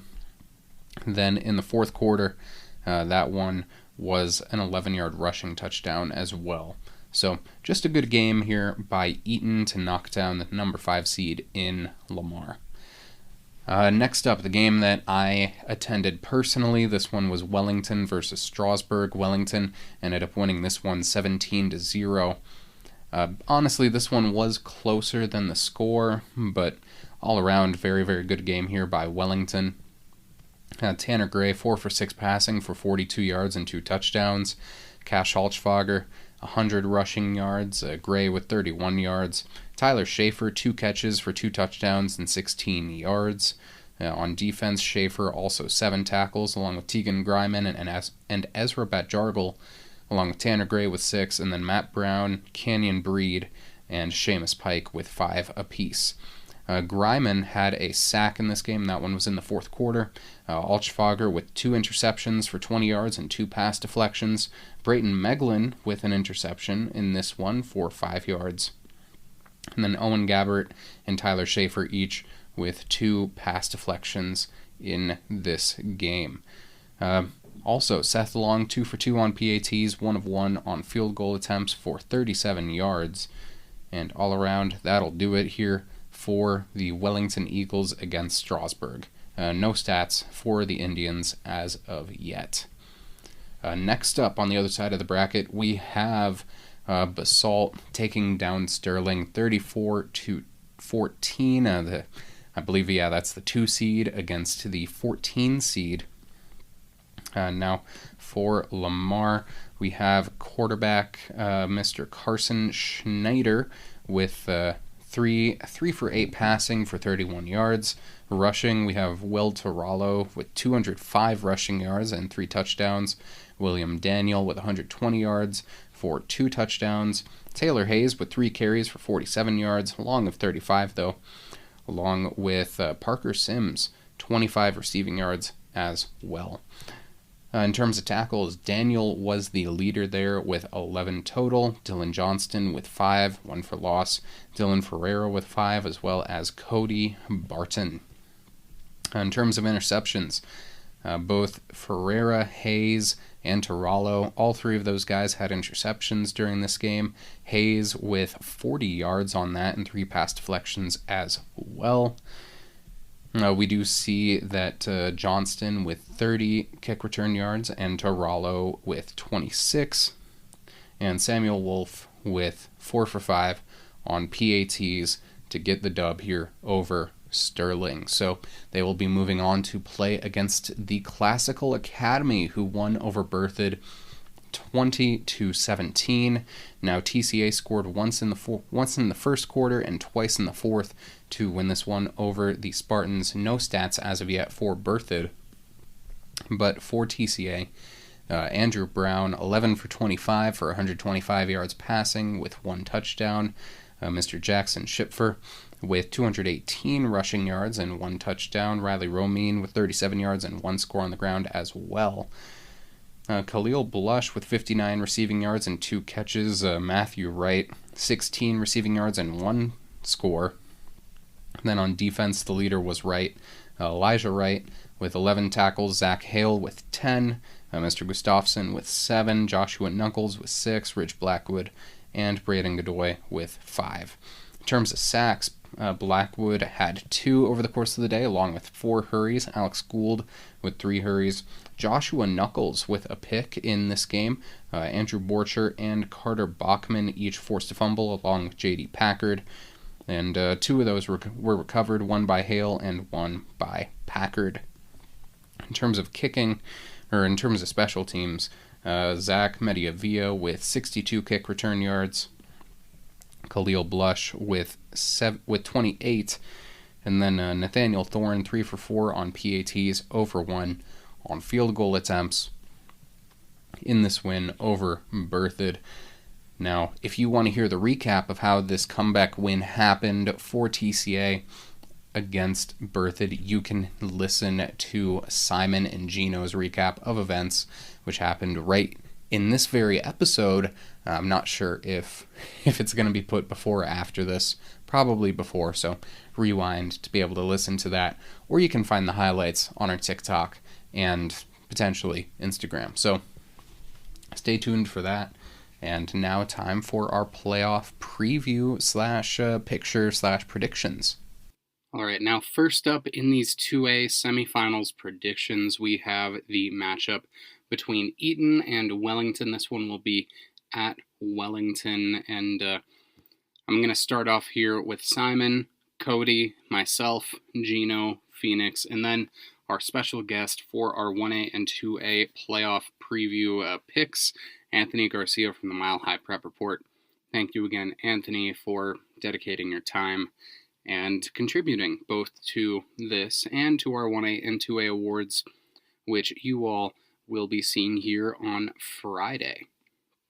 But starting off here with Simon's pick, Simon picked Wellington. Quote, "The Eton team is experienced and tough. They won't go away, but Wellington has a bit more experience under their belt. There is no reason on paper Wellington should lose."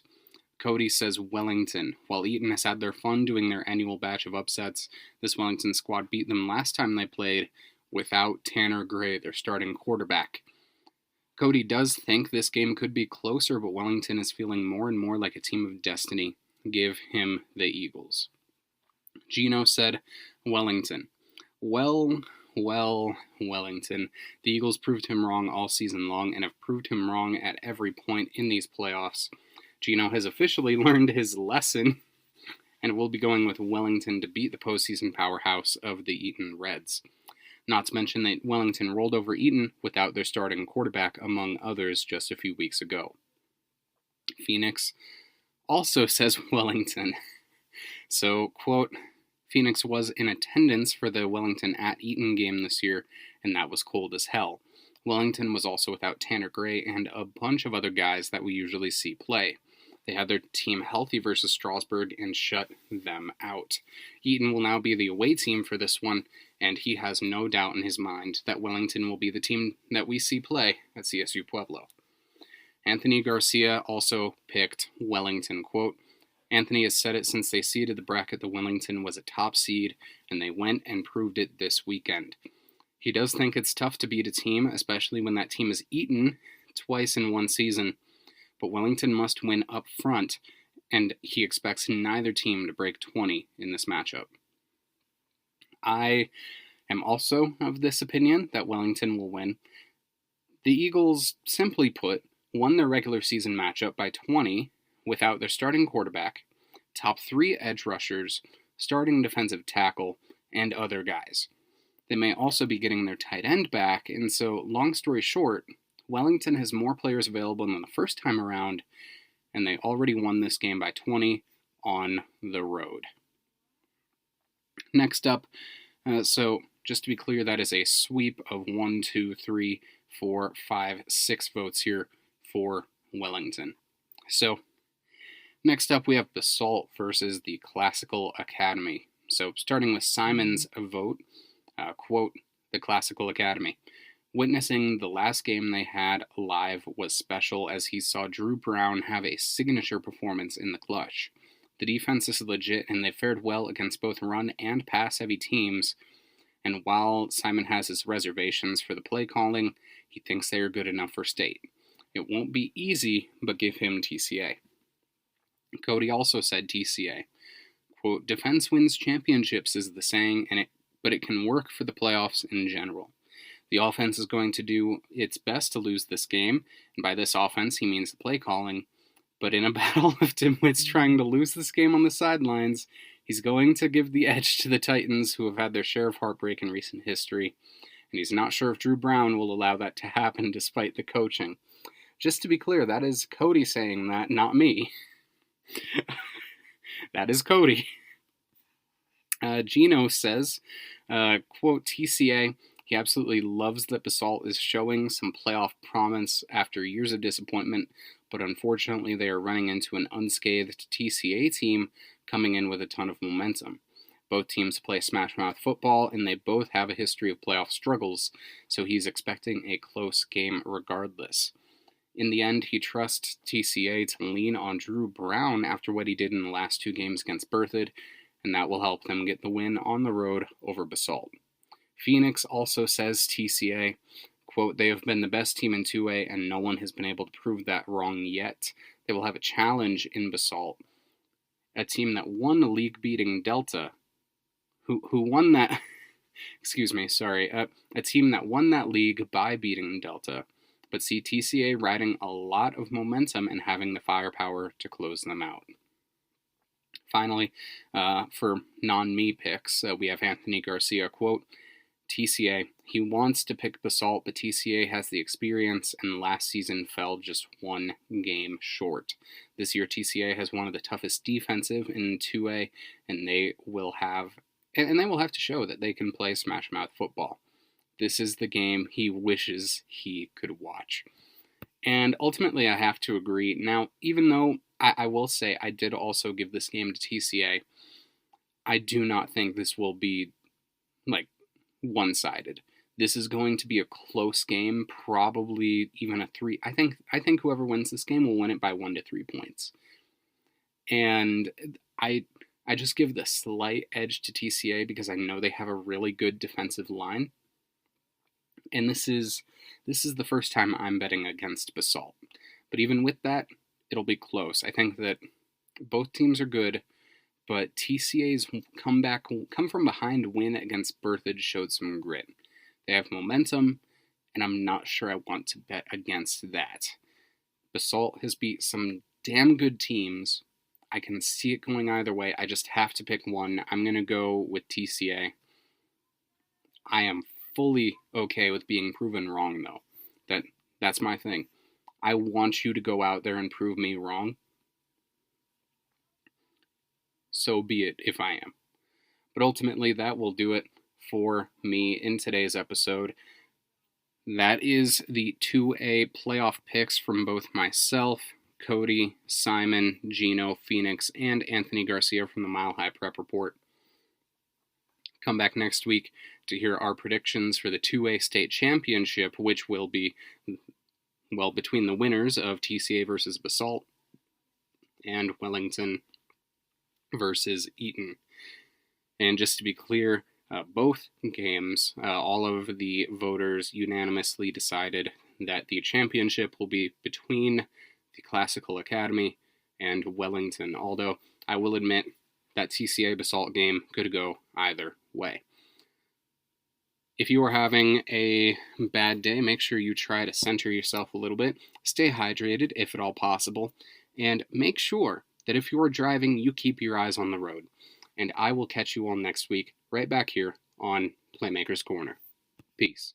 All right, now let me go ahead and talk about this round 1 matchup from November 15th, the first round of the 2024 Colorado Boys High School Football 3A playoffs here.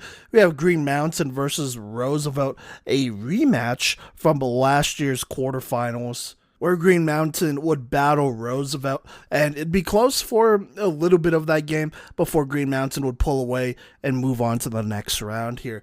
And so here we go, number 5 Green Mountain hosting number 12 Roosevelt. To start this game, Green Mountain will receive, and it's the senior Dax Gomez who goes ahead and returns it. But he not only gets this one, but he brings it to the house for an 86-yard touchdown to get this thing started as this Green Mountain team, and really just fans just get fired up for this one. 11:44 left, and so off of that fast start, Roosevelt goes ahead and receives, and they start on the 40 here. Josiah Ramirez at quarterback, the junior for them. Here's how their first drive goes. On first down, they hand it off to the senior running back, Luke Vigil. That goes for a loss. Second, it's another handoff, but this time Corbin Wade, the junior defensive end, hammers him for a big reaction from this Green Mountain side, and so that goes for a loss. 3rd and 11, 3rd and 12. On third down, Roosevelt having to pass it. Josiah Ramirez gets the snap and throws the quick out route, the deep out route, I should say, really, to the sophomore standout receiver, Noah Lucero, who brings it in and gives him a first down pass midfield. They then hand it off to Evan Hayes on the sweep, but he is blown up by a number of Green Mountain defenders. I believe that would be number 2 and number 10 for that team. So that's Drew Contreras, the junior, and Joaquin McWilliams making the big play, making it 2nd and 13. There's then an option play. It's handed off to Vigil. He only gets 3. They then take a deep shot down the left sideline to Lucero, but it's overthrown, so they'll punt. Now, Green Mountain, they will go ahead and take over here on the 12-yard line. It start with a senior quarterback, Simon Lunsford, completing a quick pass right to number 33. That would be Max Babel on this catch to make it 2nd and 7. Then hit it off to the senior Demetrius Padilla. He makes a 3rd and 1. And then another handoff, this time to Drew Contreras, the junior, for a first down. Following that, Lunsford gets the snap out of shotgun, looking to throw. He eventually decides to just scramble left. He goes for 6. He then hands it off right for 2, so now it's 3rd and 4. Then on 3rd and 4 here, Lunsford is looking, but no one's getting open. Fading back, he tries to sidearm this throw right here. It's incomplete. They'll punt. And so Roosevelt, they take over on the 40 again with 6:16 left. But they struggle here after an initial handoff to Vigil for 6. Another handoff to Vigil goes nowhere. And then on 3rd down, Ramirez gets sacked by the senior linebacker, Drennan Dowell, on the blitz to go ahead and force a 3 and out. Green Mountain, off the punt, they go ahead and take over with the first on the 29. It starts with a quick hitter to number 33, Max Babel, unfortunately, couldn't get loose, so it goes for a loss. Bringing up 2nd and 11, it's a toss left to Contreras. He gets about 3, so 3rd and 8 here. On 3rd down, Lunsford drops back, throws the drag route to Contreras, who makes a couple people miss and breaks tackles for a big first down to put them across on the 39 here past midfield. Following that, it's a reverse pass here. It is eventually thrown by Demetrius Padilla to a wide open Aiden Beeson, who almost scores, but Roosevelt is able to tackle him just short. So it's now 1st and 5 on the goal line after some trickery there. And then 1st and 5 for Green Mountain. They go ahead and sub in Padilla in for Lunsford at Wildcat quarterback. He gets snapped. He pounds it forward for a short gain, almost scoring. They basically go hurry up and run the same thing, and Padilla gets it in to make it 14-0 with 1:39 left, an early lead. Now Roosevelt, they take over here with 1:33 on the 24, but they are struggling here after some tough plays. There is a play where the ball gets tipped up and it looks like it's intercepted, but the refs say that it is incomplete there. And on top of that, there's an unsportsmanlike thrown on Green Mountain. So it does give Roosevelt a first down on this drive, putting them on the 44. But on first down, Ramirez is tracked down by Corbin Wade for a huge sack. So now it's 2nd and 20.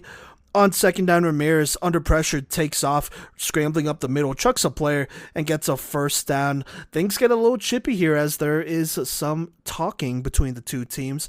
At the end of those fouls, it's now 3rd and 7, and that's where we are to start the second quarter, 3rd and 7 for Roosevelt on the 42. On 3rd, they throw the quick screen to Lucero of Roosevelt, who gets loose, but there's a penalty for holding, so that comes back, making it 3rd and 2.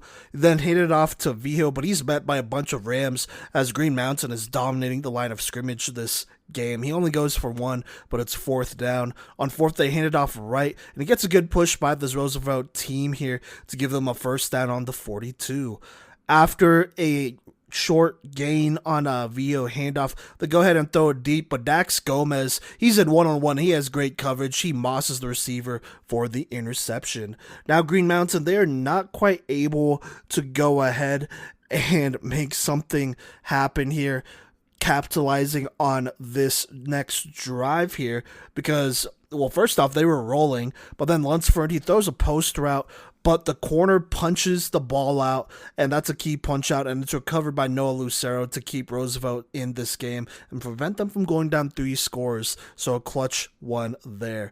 So 5:25 left here, but things are just not going well for Roosevelt as they are barely able to run the ball, and when they pass it, I mean, Ramirez, he's either getting hit or is under a lot of pressure and taking a sack here. Eventually, it comes down to this 3rd and 22 after a tough Villalobos sack on Ramirez. They go ahead and call a timeout with 52.2 seconds left in this quarter, and it's an interesting play call. Josiah Ramirez gets the ball, passes the ball off the floor. Now, you may wonder how that happens. It's a backwards pass, so it is ruled a fumble, technically, and it lands into the hands of Noah Lucero, who throws it deep here, and this Green Mountain defense, they're unrelenting. They do not bite at all, and Demetrius Padilla mosses the receiver for an interception. Now, Green Mountain, they're not able to go ahead and score here, so they go into half with a 14-0 lead. Now, in the 3rd quarter, here is what happens to start this one. Roosevelt here needs a spark, and so they go ahead and receive here, and it's Luke Vigil, and he finds the lane, and he goes down the left sideline, and he is gone to the house to go ahead and cut into this lead and make it a 1-score game. And so it's 14-7. Green Mountain takes over on the 28 with 11:37 left, and they go ahead and decide to give them a steady dose of Drew Contreras, and he pounds the rock, getting first down after first down, almost scoring on 1 touchdown. If he didn't get tripped up, he would have scored there, but he gets around 2 or 3 first downs in a row here. And so skipping forward a couple plays, let's go ahead and go to 2nd down past midfield.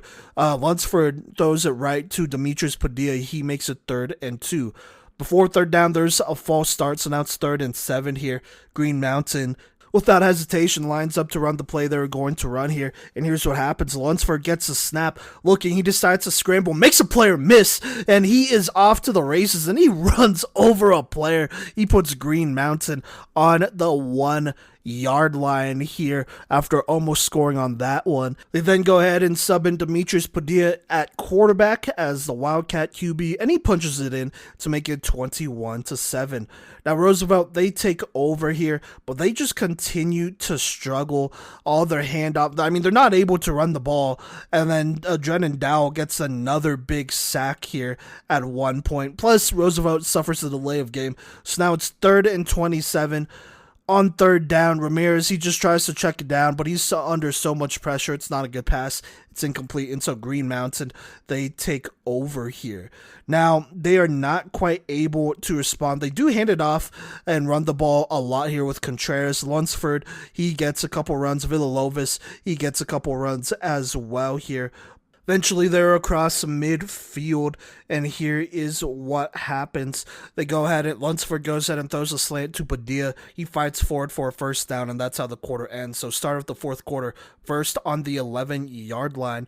Green Mountain, Simon Lunsford rolls out left, makes a player miss, and scrambles for about 6. They then just go ahead and toss it right to Drew Contreras as he punches it in to make it 28-7 in this game with 11:46 left, and this game would be over here. Green Mountain just dominating physically up front, both on offense and defense. Final score of this one, Green Mountain wins 38-7 over Roosevelt. I believe this is their worst playoff loss in at least 4 or 5 years here, as Green Mountain just dominated this one. Now, let me talk about Roosevelt. They tried to run the ball with Vigil. We expected them to, and so did Green Mountain. They just weren't able to really get the run game going. And then passing-wise, I mean, it's easy to play the pass when you know that they can't run it, and Ramirez just struggled. The pressure from Green Mountain came from everywhere, and, you know, they just really couldn't get anything going. It was fortunate enough that they made a couple defensive plays like that punch out, as well as that special teams play of returning that touchdown to start the half. But at the end of the day, Green Mountain is just a better team here. So unfortunate for Roosevelt as their season will end here. For Green Mountain, though, they are just getting started and they look good in this game. Couple stats as of November 17th when I'm recording this, but Simon Lunsford, an efficient 16 of 24, 239 yards and a touchdown. But the biggest contribution, I would say, was probably on the ground as they did a good job here. Contreras with 113 yards and a touchdown. Demetrius Padilla with 2 touchdowns. Lunsford with 42 rushing yards. They were able to run a very balanced offense over there, and that opened up a lot of things for them down the stretch. And then defensively, I mean, they just dominated the line of scrimmage, offensively and defensively, but defensively, they were in Ramirez's face throughout the whole day. They're in Vio's face throughout the whole night, and it was just not a good day for Roosevelt. Not only are they bigger and deeper and more talented, but, they just came to play. They played smash mouth football, and they did a good job here. And so Green Mountain will be moving on to the quarterfinals once more here. A very dominating effort and possibly statement win here to go ahead and beat Roosevelt and move on to the next round of the playoffs. Final score of this one, Green Mountain 38, Roosevelt 7. What's good, y'all? Coach V here, and I got your 3A Round 1 playoff recap. Here in the first round of the playoffs, things are already popping off, so we're going to go ahead and talk about each matchup and talk about stats that are available as of right now. It is November 18th, 8 a.m. Monday, so if they're not up, I mean, it is what it is, right? So here we go, starting with our first matchup. Number 1, Thompson Valley versus number 16, Holy Family. Thompson Valley wins this one pretty easily, 38-14. 21 third quarter would allow them to pull away. They were down 6-3 at half, but like I said, 21 points in the third would be huge for Thompson Valley as they will move on to the quarterfinals here to play the winner of this next game in Discovery Canyon and Pueblo East. DCC ranked 8th, Pueblo East 9th, so they were the hosts there.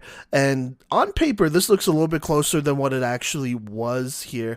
DCC would end up winning this one 28-20. They'll be facing Thompson Valley in the quarterfinals at Thompson Valley, but DCC, they were out to a 22-0 lead at halftime here. At one point, they did score a touchdown in the third, so they would have had 28 on the board. But Pueblo East scoring all 20 of their points in the second half, the comeback effort would be just a little bit short here. Hayden Jones, 7 of 13, 124 yards, 2 passing touchdowns. Also has 79 rushing yards and a rushing touchdown, doing it all for DCC. You also had Devin Baker with a nice game, the junior running back, 109 yards and a rushing touchdown. And then their lead receiver was Devin Baker. He had 137-yard touchdown reception, and then Terrence Dantzler also had a 36-yard touchdown reception. On defense for DCC, Isaiah Whittle had 11 tackles, Jude Sahada with 10, and Tyler Rock with 10 to lead them, and that would lead them to their win over Pueblo East. And like I said, going to the next round to go ahead and play Thompson Valley. Up next, we have number 4 Palisade hosting number 3 Severance, and I will say this, I did predict it, but Severance would go ahead and beat Palisade 10-3 in a close matchup. We knew it would be a close matchup here, and it was. Severance originally up 7-0, really 10-0 for a lot of this game. Palisade would kick a field goal in the second quarter to make it a close one, but they would just not be able to do too much more from there on. Defense holding out for both sides really in that second half, but Severance already with the lead, so they will be moving on to the next round of the playoffs to play the winner of Green Mountain versus Roosevelt. Some stats here though, no Severance stats, but we have stats from Palisade. 3 of 7 from their quarterback Springer for 38 yards and an interception. Palisade also struggled to run the ball, only 41 yards on 11 carries from Cade Carter, their junior. Easton Embry had 6 carries for 1 yard. He was their leading rusher, I believe. And then Caleb Johnson, only 11 for 29. As far as defense goes, Tristan Brinton led with 15 tackles. But unfortunately for Palisade, they just could not get another score on the board here, and so they will fall short, while Severance will be moving on to the quarterfinals. Then we have Green Mountain versus Roosevelt. I was at this game. Make sure you check out that recap. Green Mountain wins 38-7. I went over stats in that one. Still no stats from Roosevelt, but all that means is that Green Mountain will now host Severance in the quarterfinals.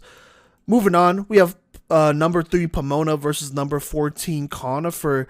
No stats from either team as of yet, but just looking at how this game went, this was kind of a close game here, honestly. It was 14-21 for at least the first half of that second quarter. Then Pomona began to pull away when they scored at the 7-minute mark with a rushing touchdown to make it 28-14 going into half. But Conifer would not go away. 9 minutes into the third quarter, a completed touchdown pass would cut into that lead, making it 28-21 here. And that's kind of where it would stay for a lot of this third quarter until, with 2 minutes left here, Pomona would go ahead and score a rushing touchdown to pull away, making it 35-21, and then another rushing touchdown with under a minute left after Pomona, they forced the fumble and recovered it, and so after that, they would go ahead and run it in to make it 42-21, and this game would pretty much be out of reach there, as Pomona kind of surviving a little bit of a scare. They win 49-28 here in a crazy game. But we'll move on to the next round of the playoffs to play the winner of Windsor versus Mountain View. Speaking of that game, number 6 Windsor hosting number 11 Mountain View. This was not a close game. Windsor dominated and won in a shutout, 36-0 here. James Beats at quarterback, only 2 of 4 for 20 yards, not really having to do too much, as they did run for 301 yards and 4 touchdowns on the ground with all their backs here. Mason Moore leading the group, 9 carries, 105 yards and 1 touchdown for the junior. You have Cizazon, the junior, Adrian Cizazon, the junior, who ran for had 9 carries, for 101 yards and 2 touchdowns. James Beats, though, with 52 rushing yards. Trip Thomas, 10 carries, but only 12 yards. Tegan Cole, 3 for 11 and a touchdown, as most of the damage was done by some other contributors here. Mason Moore, and then you have Cezanne as well, the 2 juniors for them, keeping the seniors fresh. On defense, Landon Sefcovic, the senior linebacker, had 9 tackles. Fernandez, the other senior for them, Braden Fernandez, had 9 as well. Caden Poland with a sack, S.J. Walker with a sack in this one, and then Drew Miller looks like he had a pick 6 or a very long return at the very least on defense, as his Windsor team was rolling.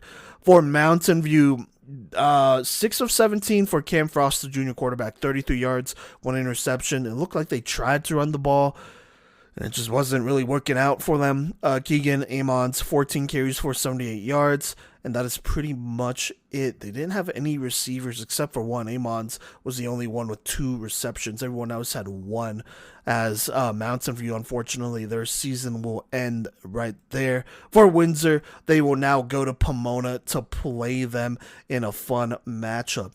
Then we have Pueblo Central versus Lutheran. This was a close game as expected in Pueblo. Pueblo Central being the 7th seed, Lutheran the 10th seed in this one here. And Pueblo Central would win 36-34. It was a close game. It was 21-21 at half, which is wild. And then Pueblo Central would score 15 in the third to begin to pull away. Lutheran almost coming back with scores in the third and fourth, but not quite able to get it done. For Central, extremely productive on the ground here. Amari Brown, 35 carries for 325 yards and 3 touchdowns. A Playmaker of the Week type performance. Aiden Hassel, 13 carries for 86 yards and a touchdown. And then Jannar Pino, 48 yards and a rushing touchdown. Also 2 of 3 for 66 yards here.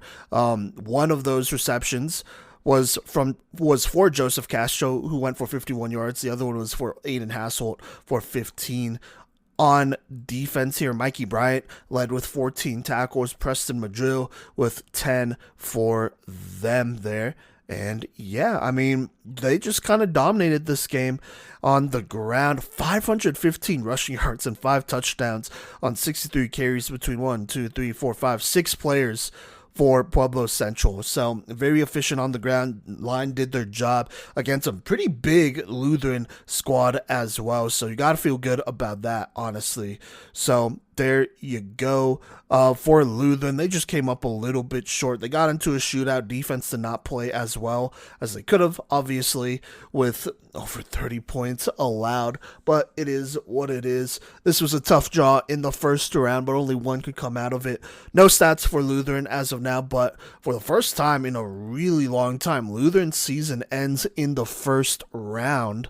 I want to say 2020 might have been the last time they lost in the first round. And just making a note, they lost to Durango, who would end up winning state this year.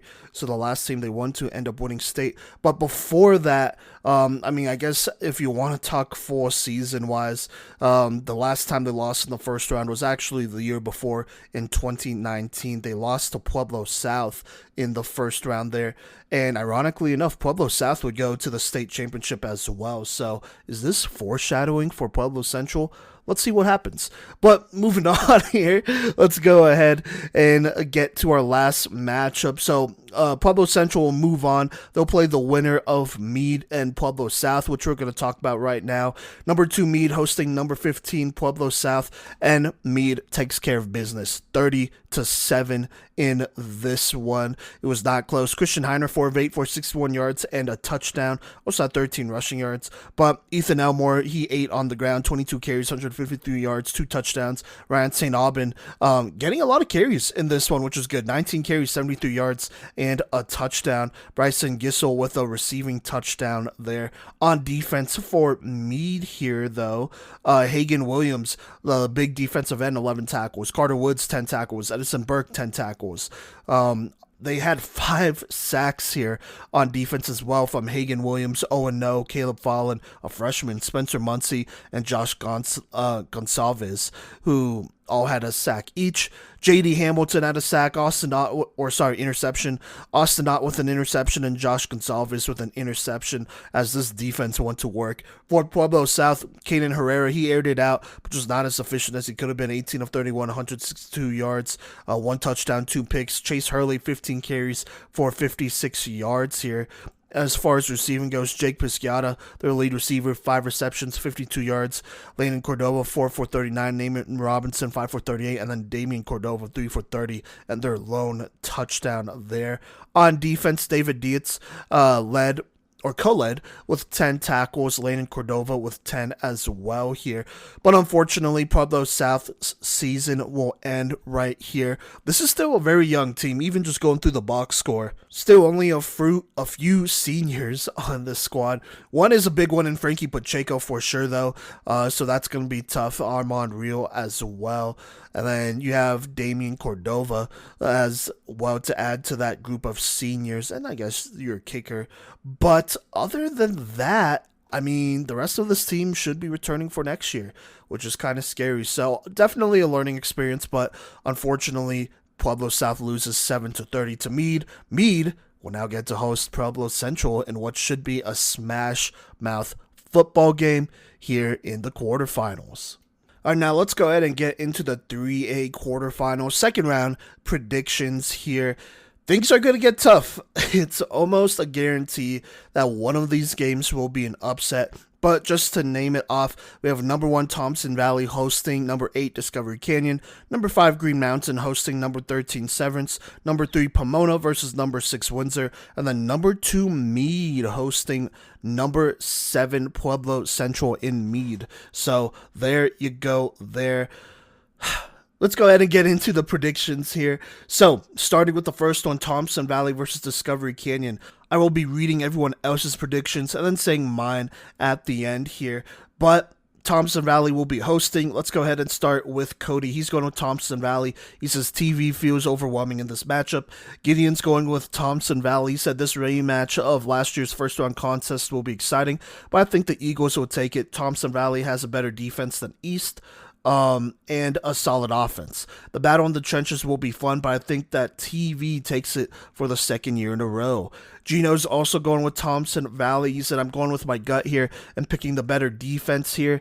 Discovery Canyon wins a shootout here 9 times out of 10, but I don't think Thompson Valley's defense allows a shootout to even happen. Anything can happen here, though, with how Hayden Jones has been playing. And then Phoenix will also go with Thompson Valley, saying they have been a solid unit all season and haven't been too flashy about it, but they stay consistent with it, and their defense will be able to keep up with the DCC firepower they have on offense. Now, I am going to go ahead and go with Thompson Valley to complete the sweep here. I am wary about this because I do feel like if it becomes a shootout, Discovery Canyon wins it. I don't think Thompson Valley has the offensive firepower to go toe-to-toe with them without their defense scoring once or twice or giving them great field positioning there. So we'll see what happens, but I like the Thompson Valley defense. I think they really match up well with DCC. They're going to try to run it, and I just don't think that's going to work out here. That might be 2 or 3 wasted drives right off the bat here, trying to establish the run, and that could definitely be an issue. So I think I'm going to have to go with Thompson Valley, but don't get it wrong. If DCC could make it a shootout here, then it could get interesting. Or if the defense plays really well and stops the run, then it could get interesting. But right now, got to go with Thompson Valley. Next up, we have number 5, Green Mountain. They'll be playing number 13, Severance here. Cody is going to go ahead and go with Green Mountain. He said after dispatching Roosevelt without arguably playing their best game or putting their best foot forward, I'm going with the experienced Rams team to beat this upstart and energized Severance squad. Severance is going to be a little deep in their bag of tricks, but it's not going to be enough.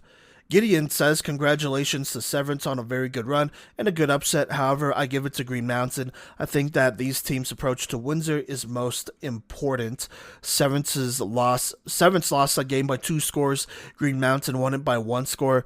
Different points in the season, yes, but Green Mountain is much more used to the playoff grind, and I think they'll take it by 1 to 2 scores.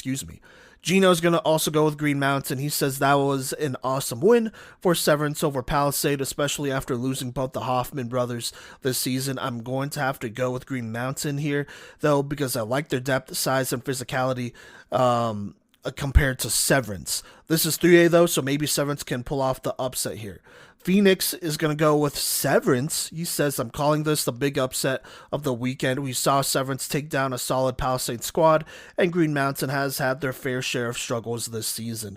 Both teams are going in with the eye on the prize, and I can see Severance surprising everyone with an insane win over Green Mountain. And while I respect that Phoenix, I'm also going to have to go with the Green Mountain here.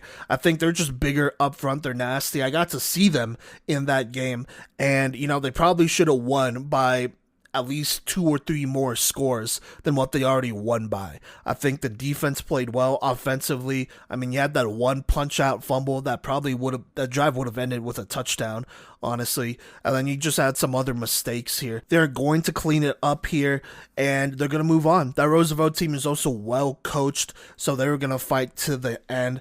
And against the Severance team, I mean, first off, it's both first-year head coaches. I mean, at these programs, they've been coaching before. So with that being said, I like Green Mountain's chances having, the more talent and depth there. And I like their defense against the Severance run game. Unless Severance could throw it, I just don't think that this is going to be an upset. Unless Severance throws it or Green Mountain just gives it away. So we'll just have to see about that. But moving on here, we have Pomona versus Windsor. Pomona hosting Windsor in this one. And this is where things get interesting. Cody, he's going to go ahead and go with Windsor in this one. Cody says, I think that the Wizards are going to win in the trenches and just remove Pomona's solid secondary play from the equation. Defensively, I like the Windsor line that has played pretty physically, and shutting out Mountain View is a great start to the postseason that should yield some big defensive plays as they head forward. Gideon's also going with Windsor. He said Pomona is good, don't get me wrong. However, I like Windsor more here. The Wizards have consistently gotten better as the season has progressed, and they have handled every challenge since Green Mountain. Pomona has looked relatively shaky since Thompson Valley. Letting Conifer get within striking distance is tough, and I don't think that Windsor will just let go. Gino will go with Windsor. He says Windsor is my pick to win state in 3A, and I just don't think Pomona is going to be the team to stop them from getting there. Pomona pounds the rock better than most teams in the state, but Windsor has the more impressive personnel, and I trust them to win this one as long as things are clicking offensively. Phoenix is also going to go with Windsor. They have been my favorite to reach state, and coming off a blowout win over Mountain View will be momentum they need to get over the hump against Pomona. I will also go with Windsor here. I know Pomona is ranked above them, but I don't love their passing game, and even then, this Windsor defense is going to challenge that. They're huge up front. They have a lot more size than Pomona does up front here, and so this offensive line is going to have to put in a lot of work here. The tough part is that I know a lot of them also play defense, and so Windsor, I mean, they got players that play both ways, but they also just have a little bit more depth when it comes to slugfests like this. I think it's going to be close here, especially with Pomona at home, but I just like where Windsor is at.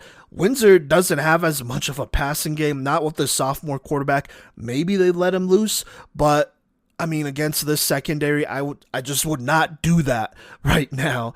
And if you could run the ball and play conservatively, play good defense, I think they got it. So technically, this would be an upset here, but Windsor has been a great team all season. So I'm going to have to go ahead and complete the sweep here and go with Windsor over Pomona. We'll see, though. It's the playoffs. Anything could happen. Now, moving on to our last matchup here. Number 2, Meade hosting Pueblo Central. Let's go ahead and start with Cody. He's going with Meade. He said this staff has been here a lot more than the Wildcat staff. Granted, you could say the same about Lehigh, but this Meade team is just a bit more ironed out and experienced at other positions. Not to mention the Mavs had made state in the past few years, so they know how to make the deepest run and put the ball in the hands of multiple playmakers. Gideon is going with Pueblo Central. He said Meade is a darn good team. However, the Wildcats have everything to match the Mavs. A good line, check. Good defense, check. Good offense, check. Solid coaching, check. However, I think that Central has been beating better teams than Meade has by slightly more. I think this will be the game of the week in 3A, and I plan on attending depending on timing. So there you go there. Gideon going with Central, also possibly going to that game. Gino is going with Meade. He said, to put it simply, the only team to beat Meade this year was Windsor, and I just don't think Pueblo Central is on that level right now. Central would have to play their best game of the year on offense and try to stop that Meade run game to win this one. Defense wins championships, and Meade has one of the best, so I'm picking them to win here. Phoenix is going to go with Pueblo Central to go ahead and tie this one up here.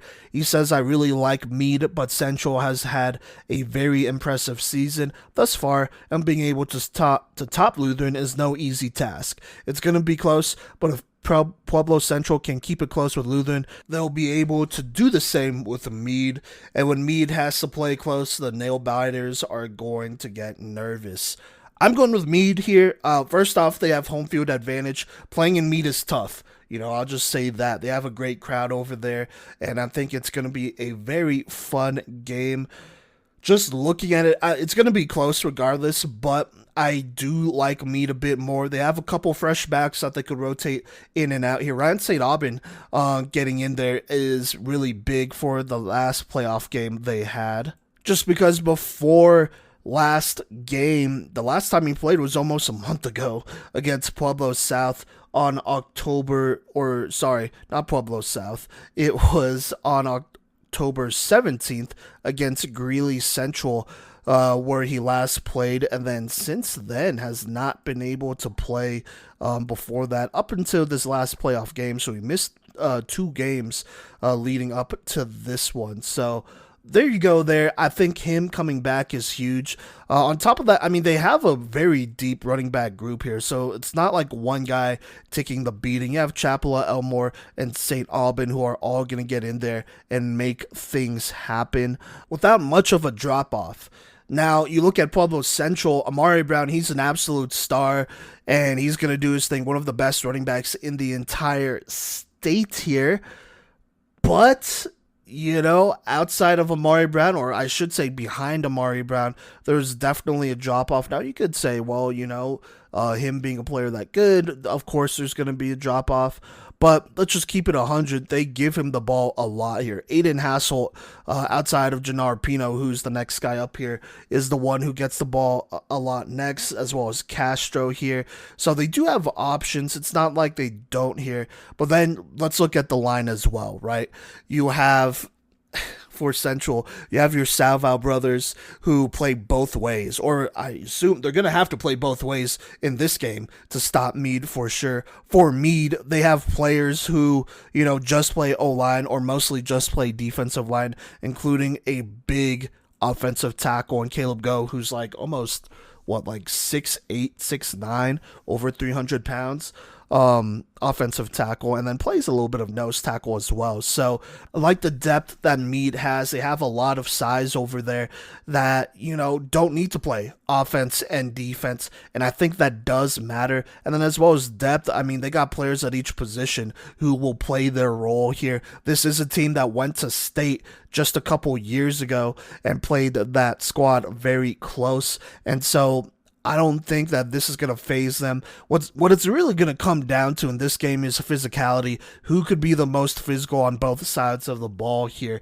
This is going to be a slug out game. It's going to be a great one here. I wish I could go, and maybe I will. We'll see when it is. But I think for now, I'm going to have to go with Meade.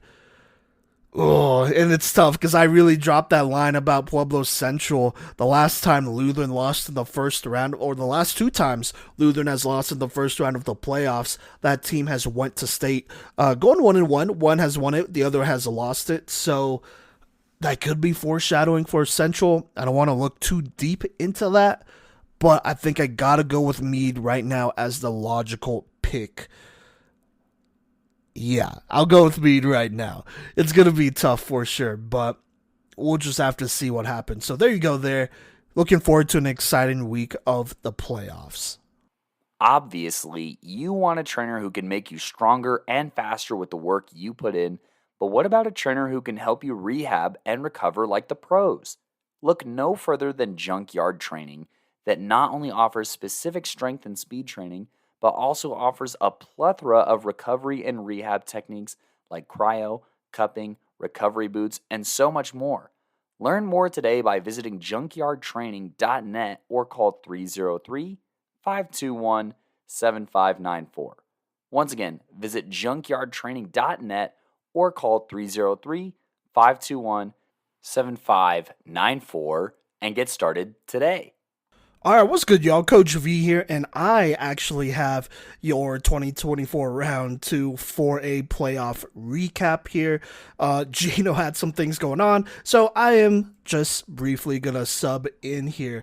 At the time I'm recording this, it is Monday, November 18th, like 7:30 p.m. So if there are no stats available for the matchups that I'm talking about, it is what it is. But without further ado, let's go ahead and get into the recap of all the great games that happened in 4A, starting with number 1 Dakota Ridge hosting number 17 Loveland here in Dakota Ridge's first playoff game here. For Loveland, it's their second one after defeating Doherty 45-14 in the Springs. Loveland traveling once more, but this time a little bit closer to home to Jeffco Stadium to take on the number 1 seeded Dakota Ridge Eagles. And Dakota Ridge would go ahead and take care of this one 49-21. They're up 21-7 in the second quarter, but a 21-point explosion of offense would give them the game, basically. Loveland would score 14 to make this one look a little bit better in the fourth, but it would be over. No stats for Loveland, but for Dakota Ridge, the junior quarterback for them, that would be Kellen Bedrinson, I want to say. That's how you say that. 11 of 16, 156 passing yards, 1 touchdown. Super efficient. Also 82 rushing yards and a rushing touchdown in that game. This Dakota Ridge team was able to run the ball extremely well. A couple players running for a total of 363 rushing yards and 6 touchdowns, including junior star Landon Cowsbeck, 127 rushing yards, 2 rushing touchdowns on 15 carries. You also had the senior Sam Callis, 9 for 97, and the hat trick, 3 rushing touchdowns. And then, like like I said, Benridson with that one rushing touchdown. Landon Stubblefield, the junior, with the lone receiving touchdown for Dakota Ridge. On defense, Jack Offerdahl led with 12 total tackles here. And then Austin Davison with an interception. And Tyler Costley with a sack in this dominant win. The winner, or Dakota Ridge, will go ahead and play the winner of Ponderosa versus Grand Junction here. And let's go ahead and talk about that matchup. Number 8 Ponderosa hosting number 9 Grand Junction. Grand Junction coming off a 59-29 win over number 24 Longmont at home. Now they travel to Parker to go ahead and play them. And Ponderosa struck early and often, 35 points in the first half to Grand Junction's only 7 here. That would pretty much end the game, as Ponderosa would win this one 42-14. No stats for Grand Junction, but for Pondo, Coulter Espinoza, the sophomore quarterback, taking on the majority of the snaps in this one, and he went 11-14 for 126 yards, 2 touchdowns, 1 interception. Max Mervin had himself a game, 6 of 93, and one of those receiving touchdowns. Troy McWhorter, the other one, with a receiving touchdown, 3 for 17, and that one there. On the ground, though, that's where Pondo made their mark. I feel like I'm going to say this wrong, but De Al Capone Veazey, the senior running back for them, who's been great all year, 19 carries, 169 yards, and 3 rushing touchdowns. Troy McWhorter also had 172-yard touchdown, which is just electric, to be honest with you. Their lead tackler for them was Caden Miller, and then they had a whole bunch of sacks, 5 to be exact here. Troy McWhorter with 1, Ryan Tongren with 2, and then Riker Thompson and Bryson Tidwell with 1 each, and then Branson Walters with an interception in this dominant win for Pondo here.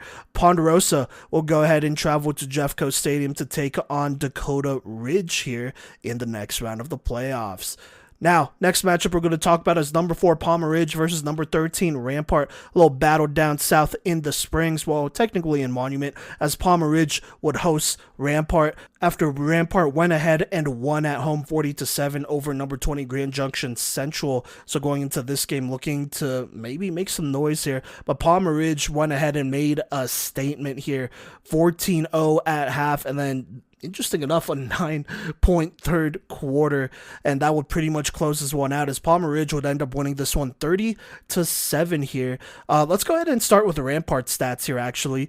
Damian Deach, the junior quarterback, 20 of 34, 148 yards and a touchdown, trying to spread out this Palmer Ridge defense here. Pretty efficient, not too bad passing numbers there. Camden Bruns, though, in his final game for Rampart, 15 carries, 93 yards, pretty productive, but obviously just couldn't get going quick enough there. No turnovers, it seems like, for Rampart. Their lead receiver, though, was James Royer, the senior, 5 for 61 in a touchdown, and Carter Leffler, another senior, 8 for 51 here. Braden Worthsar did have a lost fumble. I guess that is worth mentioning, but he only had 1 carry, so there you go there. On defense for Rampart, Daniel Lingley, the sophomore, with 16 tackles, leading them right behind Camden Bruns, or right in front of Camden Bruns, I should say, with 14 tackles in this game. And then no sacks or interceptions, it looks like, were kept here, or were listed here for Rampart. So there you go there. For Palmer Ridge, the junior Carson Campbell at quarterback, not too many pass attempts, only 5 for 11 for 56 yards, and part of that is because they were able to run the ball really well. Campbell also had 50 rushing yards and a rushing touchdown in this one, but it was Elvira, the senior running back, with another great performance, 25 carries, 145 yards, and 2 rushing touchdowns in this game here. You also had Campbell, and then Isaac Burks, the senior, 4 for 44, and Jackson Mabe had a rushing touchdown in this one here. On defense for Palmer Ridge, very, very much a team effort here. 3 guys leading in tackles with 7 each, and that's Avery Bada, the senior, Knox Tinlin, the sophomore, and Jackson Mabe, the junior, leading the charge here. Only 1 sack by Court Towns, which is to be expected, but it doesn't look like there are any turnovers in this one. Well, I guess there was 1 safety at one point, which was made by Carter Sharon, the junior for them. So pretty clean game by Rampart, but Palmer Ridge with a lot of offense here, running the ball really well against Rampart, as Palmer Ridge will move on to the next round to play the winner of number 5 Broomfield and number 12 Vista Ridge. And speaking of, let's go ahead and talk about that one. Broomfield hosting Vista Ridge at 10 a.m. on Saturday. No stats for either team, unfortunately, but Broomfield won pretty easily, 49-7. Broomfield will go ahead and get to play Palmer Ridge in Monument, a rematch of last year's semifinals here in the quarterfinals, so that'll be very exciting. Moving on here, we got number 2 Montrose hosting their first playoff game of this year versus number 15 Frederick. Frederick with a big win over Northfield, 32-14 in the previous round, going into Montrose looking for an upset. And there are no stats of this game, but this one did start a little bit closer, though. I think is worth mentioning. At halftime, 16-22 here. Frederick going for a 2-point conversion, I believe twice. Yes, that's correct, to get here. And they're hanging in there. Frederick actually had the ball inside Montrose's 20 with 5 minutes to go. But then Elijah Womack would go ahead and return a fumble for a touchdown, 95 yards. And they would get the 2-point conversion made by Aiden Grijalva here. That would put them up 16-18. Frederick would score a touchdown and get that 2-point conversion, a rushing touchdown by Andrew Sanders, and then a pass to get that conversion. But right at the end of this half, Montrose's Elijah Womack would punch one in here. They wouldn't get the 2-point conversion, but that would give them the lead. Now Montrose would get the ball here, and they would cap off a pretty long drive, taking up almost half the quarter with an Elijah Womack touchdown to make it 28-16. A 2-point conversion on the rush, which was probably by Womack, made it 30-16 here. Frederick would respond, though, with a touchdown, I believe, and sorry, it says that Andrew Sanders, I'm pretty sure that's Gavin Ishmael. So he's the one who scored the first one, and he would go ahead and throw a pass to fellow senior Burke Eisman to make it 30-22. They would go for 2, but would not get it. So down by 8 going into the fourth quarter. Montrose would get the ball here, take up about 4 minutes of this quarter, and it would end with a touchdown to re-extend this lead to 2 scores, making it 38-22 after the Grijalva rushing 2-point conversion, I should say, and then the Elijah Womack touchdown on that one. Now, Frederick would not be able to respond, unfortunately, and Montrose would score one more touchdown by Chase Meehan to go ahead and put this one away. First off, shout out to the guy doing the score tracker for this one. Very detailed, which, we will appreciate. I will literally read that off if it comes down to it. At the end, bro, or whoever was typing this out, said this was a great game. Shout out to Frederick High, bunch of tough kids. So some sportsmanship by Montrose as they go ahead and defeat Frederick 44-22 after they played them a little bit close here. So there you go. Montrose will be moving on to the quarterfinals, playing the winner of number 7 Mesa Ridge versus number 10 Monarch. And oh boy, did we have a game versus Mesa Ridge and Monarch in this one. So let's go ahead and hop into it. Mesa Ridge hosting Monarch after Monarch beat Bear Creek pretty handedly 28-7 in this game. Mesa Ridge would go ahead and jump out to a 14-point first quarter here, making it happen and looking like they were about to run away with it. But then Monarch responded right away. Here in the second quarter, it looks like there was not the second quarter. It would be the second quarter. So 9 minutes in the second quarter, they would go ahead and complete a touchdown pass to the number 3 Archie John for a touchdown. That's Riley Montemayor, by the way, at quarterback, the senior, I believe, for them. That score would cut into this lead, making it a 7-point game here. Then Monarch would recover a fumble from Mesa Ridge and would capitalize with a rushing touchdown with 6 minutes left in the second to make it 14-14. Eventually, Mesa Ridge would get stopped again, and Monarch would get the ball, and they would kick the field goal to take the 17-14 lead. So a big-time 17-point second quarter to storm back and not only tie this thing up, but then take the lead right at the end here. And here is what would happen.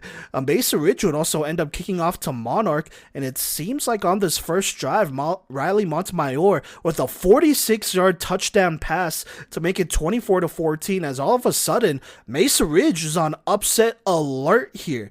But Mesa Ridge does not go away. They score pretty quickly here. Within the minute, they would go ahead and score and make it 21-24, and that's where the third quarter would eventually end here. Let's go ahead and go into the fourth quarter. Not too much happening into the 3-minute mark, where Monarch would score a touchdown and get the PAT to make it 31-21. But within the minute, Bryce Reel coming through, the clutch senior for Mesa Ridge, would complete a touchdown pass literally 4 minutes. So 8:02 p.m. was when Monarch scored. 8:06 p.m. was when Mesa Ridge scored. So a quick score here to go ahead and make it 31-28. They still trail though, but Mesa Ridge would get the ball back, and with under a minute left, Bryce Reel with a 70-yard touchdown pass to win the game here would go ahead and give Mesa Ridge the first lead since, I believe, the second quarter here, and that's where it would end. Monarch not able to get anything done after that. Mesa Ridge winning a thriller 34-31 here, and I believe Kobe Dooley was on the other end of that receiving touchdown. Let's go ahead and get to the stats, as both teams have put in stats. Shout out both squads in this excellent shootout here. Let's start with Monarch. The senior Riley Montemayor, 13 of 19, 148 yards, 2 touchdowns, 2 picks. Also had 39 rushing yards. The lead rusher, though, was Malachi Payne, a sophomore, with 102 yards and a touchdown. As far as receivers goes, Tyler Tharp, the junior, with 5 for 70 and a touchdown, and then Archie John, 3 for 40 and that touchdown for them. On defense, Antonio Beal and Wyatt Carlucci leading with 8 tackles each. Logan Ulanaki, I want to say, excuse me if I'm saying that wrong, got a sack, and then Grant Haas with a key fumble recovery, which was forced by Chase Gray in this game, but unfortunately, after having a lead, will just fall short. Mesa Ridge, though, a 20-point fourth quarter to storm back, led by Bryce Reel, the senior quarterback, 12 of 23, 319 yards, 4 touchdowns and 28 rushing yards. On the ground, it was Trayvon Salas with 15 carries for 144 yards and a rushing touchdown, but it was Kobe Dooley with an electric signature game here in the playoffs. The junior had 7 receptions, 191 yards, and 2 touchdowns, including that 72-yard touchdown at the end of the game, I believe, to win them that one. You also have Xander Iwanski, 2 for 73, and a touchdown, and then Anthony Smith, 5 for 55, and a touchdown there for this team. No tackles or sacks listed for them yet, but Anthony Smith and Jackson Auger with an interception each for them, as Mesa Ridge would survive a scare in this one, to say the least. But they would come out on top thanks to a Bryce Reel to Kobe Dooley touchdown to win them this game. So Mesa Ridge will be moving on to the next round of the playoffs for a rematch, going to Montrose to go ahead and play the number 2 seed there. So there you go there. Now, moving on to the other side of this bracket here, or I guess our last 2 matchups, I should say. We have number 3 Pueblo West playing number 19 Golden. Golden coming off a very close upset win, 17-14 over Riverdale Ridge. Now they go down to Pueblo West to go ahead and play them, and Pueblo West just ran away with this one, a 21-point first quarter here. They would end up winning 49-7 for Golden. Let's talk about them first here. The sophomore quarterback Thatcher Matthews, 10 of 19 for 181 yards, 1 touchdown, 1 interception. Not able to run the ball here. He had 20 carries for 14 yards as this defense came to play. Receiving-wise, though, Jack Dixon, the senior, 4 for 96 for them, and then Colin Meyer, the sophomore, with their lone receiving touchdowns. On defense, Gabriel Reese, the senior, led with 10 tackles, and then Austin Maliki, I want to say, with a sack, and McDougal, the senior, with an interception, but that would not be enough to beat Pueblo West, who went crazy on offense. Gavin Lockett, 7 of 10, 125 yards, 1 touchdown to 1 pick, but they do their work on the ground. That's what West does. And so, the junior, Zach Duran, 8 carries, 117 yards, 2 touchdowns. Gavin Lockett, 6 for 97 and 2 touchdowns. Ryan Siebert, 6 for 47. And Garrett O'Brien, 2 for 31 and a touchdown. Garrett O'Brien also with a receiving touchdown in this one. On defense for them, Matthew Zek with 6 tackles that led them. He also had 3.5 sacks, which is kind of crazy. Rudy Gutierrez and Garrett O'Brien with an interception each, as Pueblo West dominates this one here at home in their first playoff game. They will move on and play the winner of number 6 Durango and number 11 Heritage, which is the last game that I'm going to talk about here. Number 11, Heritage going to number 6, Durango. Heritage with a dominant 62-0 win over Air Academy. They now travel all the way down south to go play a tough Durango squad. And Heritage with the upset 42-20 in Durango. A great win for them. Jameson Cease here, the junior quarterback, 12 of 16, 237 yards and 2 touchdowns. Jet Belika, 18 carries for 110 yards and a touchdown. Mo Thanel, the junior, 9 for 91 and a touchdown. Cease also had a rushing touchdown in this one. But the receivers came to play here. Jet Belika, 5 receptions for 106 yards and a touchdown. Tanner Church, 3 for 85 and a touchdown in this one, as Heritage takes care of business against Durango here in a good one, 42-20. Heritage will now get to play Pueblo West here at Pueblo West later. I believe that is this Saturday is when they have scheduled that game. So there you go there. That is your 4A playoff recap. Alrighty, Coach V here again for your 4A quarterfinals predictions. Here we have 4 games that we got to talk about. 4 games with predictions. Like I said, I'm filling in for Gino here for 4A this week, but let's go ahead and hop into it, starting with number 1, Dakota Ridge taking on number 8 and hosting number 8, Ponderosa. Let's go ahead and start with Phoenix's prediction. He is going to go with Dakota Ridge. He said they continue to impress and have been one of the best teams in 4A this year and should have no problem closing out Ponderosa, a team they beat 36-7 in the regular season. Gino's going with Dakota Ridge. He says Dakota Ridge is already taking care of Ponderosa in league play, and I don't expect anything changing here. Dakota Ridge has the defensive front to somewhat neutralize De Al Capone, VZ, so they're my pick to win here. Gideon's going with Dakota Ridge. He said they simply beat Pondo by a lot in the regular season and on paper have the advantage in most categories. Cody's going Dakota Ridge. No excuses for the Eagles. Just get this done. And then I will also go with Dakota Ridge. This just wasn't a close game in the regular season, and I just don't see how it will be a close game in the postseason.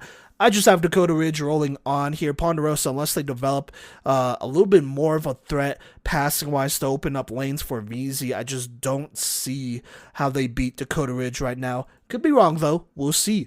Moving on, we have a good one in the quarterfinals. Number 4, Palmer Ridge, hosting number 5, Broomfield. In Monument, this is going to be a great game. Might even go to this one here, but let's talk about it. Started with Phoenix. He's got Broomfield. He says, I really like Palmer Ridge, but I'm very impressed with how Broomfield has been playing since their loss to Erie. This team could very well be, and practically should be, a 5A team the way they have been playing. Don't be surprised if we see Broomfield go all the way this year. Gino is going to go ahead and go with Palmer Ridge. He says Broomfield has a fantastic offensive line and secondary, but Palmer Ridge's run game is one of the best in the state. Both of these squads are huge in the trenches, so it's going to be a slugfest regardless, but I think Palmer Ridge is more battle-tested, and I trust their offense more than Broomfield's. Gideon is going with Broomfield. He said, either way, this is one of the games of the week. However, Broomfield has a slight advantage in the trenches with 2 offensive tackles that can potentially be top 5 guys next year. Honestly, I have no clue, but I give it to the team who has more guys who have won a championship more recently. Cody's going with Palmer Ridge. He says Broomfield's line is going to make this difficult, but this is going to be a hostile place to play, and I think the advantage of coaching goes to Palmer Ridge. This game is going to go crazy as well. So there you go. I'm going to go with Palmer Ridge. Call me biased, but I don't care. This matchup in Monument will be one of the best in the entire state. This will be a slug-it-out game, and will come down to the 4th most likely. Either team can win this one, but I have Palmer Ridge by a slight margin. I do think home field advantage will matter here. So there we go. Pretty split on this one, but I think that is to be expected. Moving on, we got Montrose, number 2, Montrose hosting number 7, Mesa Ridge here. Starting with Phoenix, he's going with Montrose. They have been perfect all year, and they defeated Mesa in the regular season 32-28. So this is an opponent that they have seen already. Mesa struggled a little bit against Monarch and barely put out the victory. Meanwhile, Montrose handled Frederick with ease. I trust the process, and I can see them winning this game. Gino's going with Montrose. Yes, it is always hard to beat a team twice, but I just can't pick Mesa Ridge here after they almost lost to Monarch. Montrose should win this one, especially at home, as long as they get that early lead and maintain physicality on defense. Gideon will go with Mesa Ridge here, though. Both squads squeaked past their first-round opponents, but Mesa Ridge barely lost this last time. It is always hard to beat a team twice, especially one as hungry as the Grizzlies. I also think this will be a one-score game, but I think Mesa Ridge will be powering through on an insane level in this one. The Grizzly defense does worry me, but real Dooley Warren offensive guys give me hope. So there you go there. Cody will go with Mesa Ridge. This team has had their scare this past round and have to go in playing on the house money to bring it to the squad. Montrose gets the benefit of playing at home, and they're going to get some wild call. Oh, that's interesting. Cody says they're going to get some wild call in their favor, but Mesa played close though that last time, and all eyes are going to be on this game, making it less likely it gets as foul. So Cody making some comments about the refs in this one here. I'm going to go with Mesa Ridge. Call me biased, but I do not care. I was at this first game, and first off, this first game was horrible. A horrible mix of high winds and heavy rain for basically the majority of the first half. Also throwing some questionable calls. I will also call out the refs in that one. And this game went Montrose's way by a slight margin. Now, don't get it twisted. Refs or not, this won't be an easy matchup, but I gotta go with Bryce Real and company here. They have nothing to lose, and that makes them dangerous. And, I do know that they played Monarch pretty close here, or Monarch played them pretty close, but I think right here in Montrose, Bryce Real, he's gonna air it out, and they're gonna run the ball really well. And honestly, Montrose didn't really stop them on defense last time. Their offense stopped them by running at the clock. What are the chances that happens again? We'll just have to see. I think this will be a good game. Wouldn't be surprised if Montrose wins it, but give me Mesa Ridge with the upset, and this would be an upset. Don't get it twisted. Moving on to the next round, or not the next round, excuse me, but to our final quarterfinal, we have number 3 Pueblo West hosting number 11 Heritage. Phoenix is going to go with Pueblo West. He said, I would be shocked if Pueblo West lost his matchup.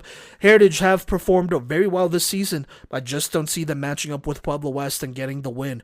Gino is going to also go with West here. Heritage is absolutely rolling offensively, and I do expect them to make this game a shootout. The reason why I'm picking West here, though, is because this is a senior-heavy team, and they will more than likely bring their absolute A game against a Heritage squad that has had their fair share of struggles defensively.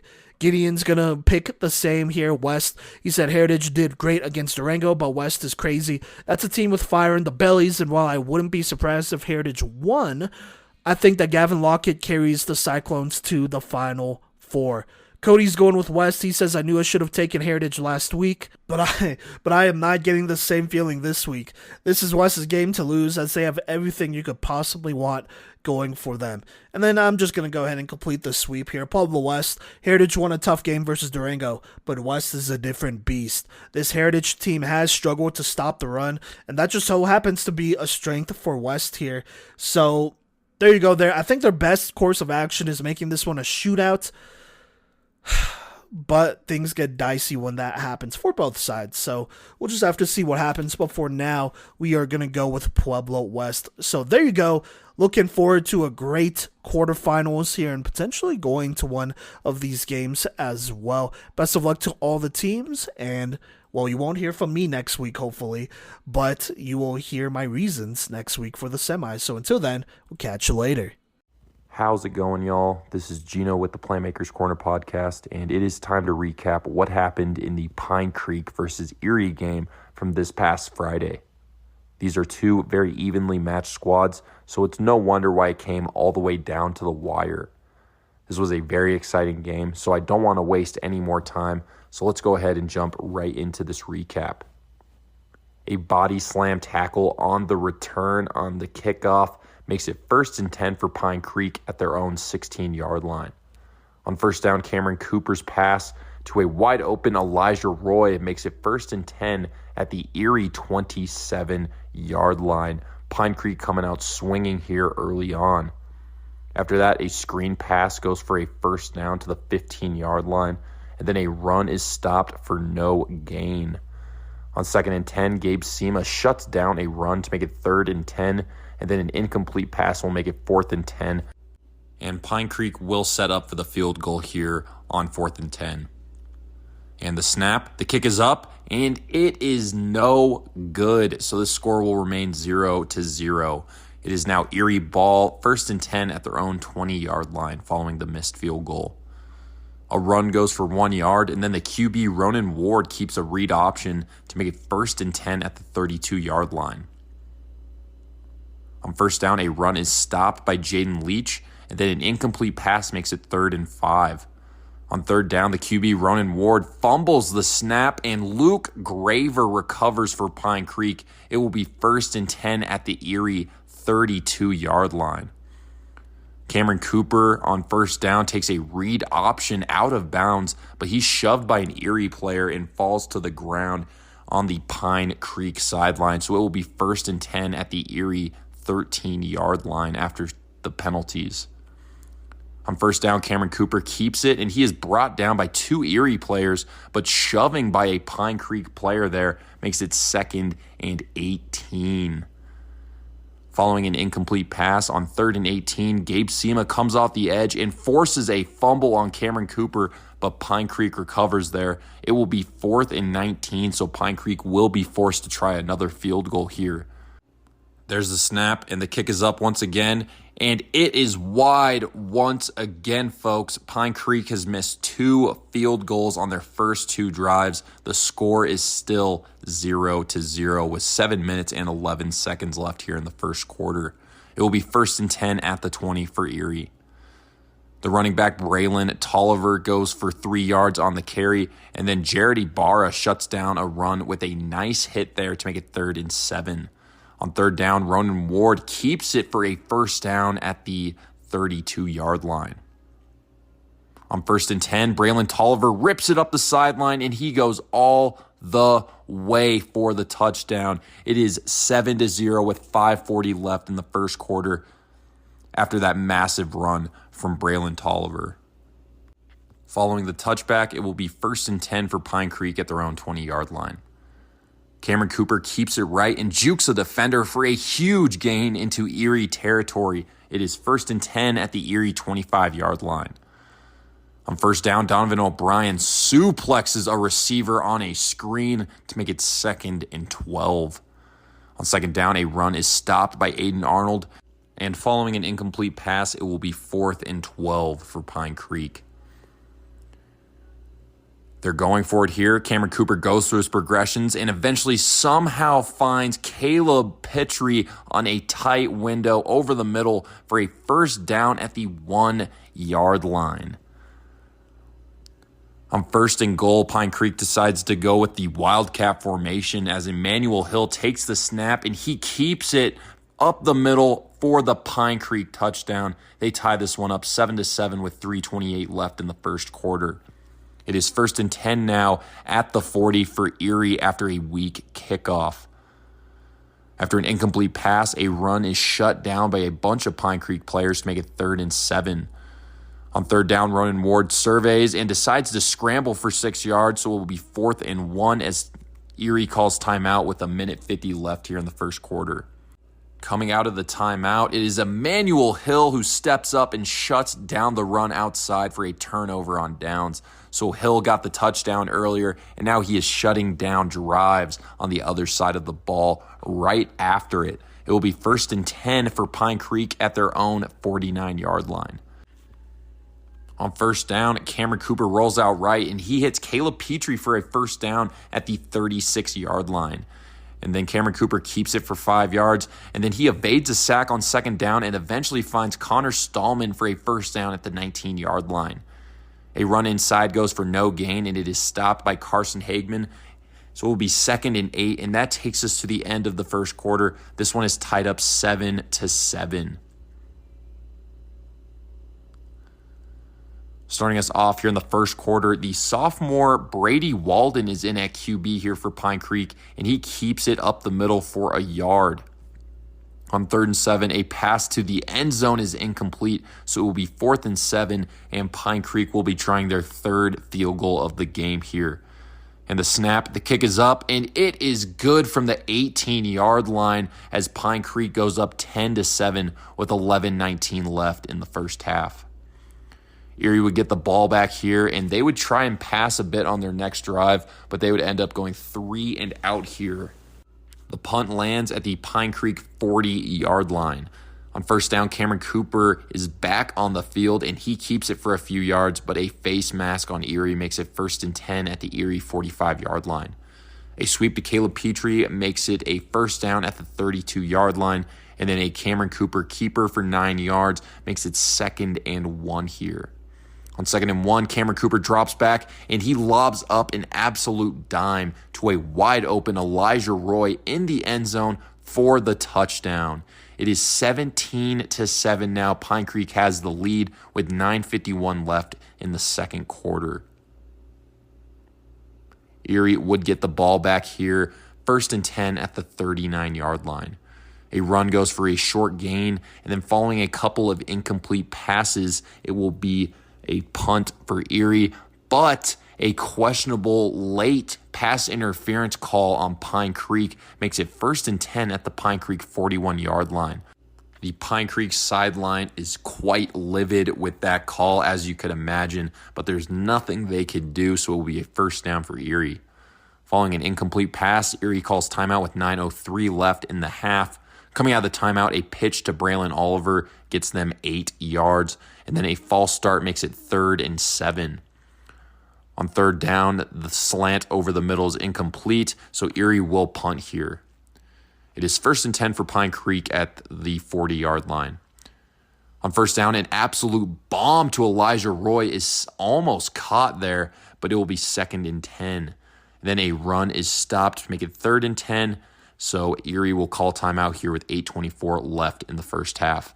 Coming out of the timeout, a run outside is shut down, but it will be 4th and 1 here as Pine Creek is going for it. And they get a first down run up the middle. It will be 1st and 10 at the Erie 49-yard line.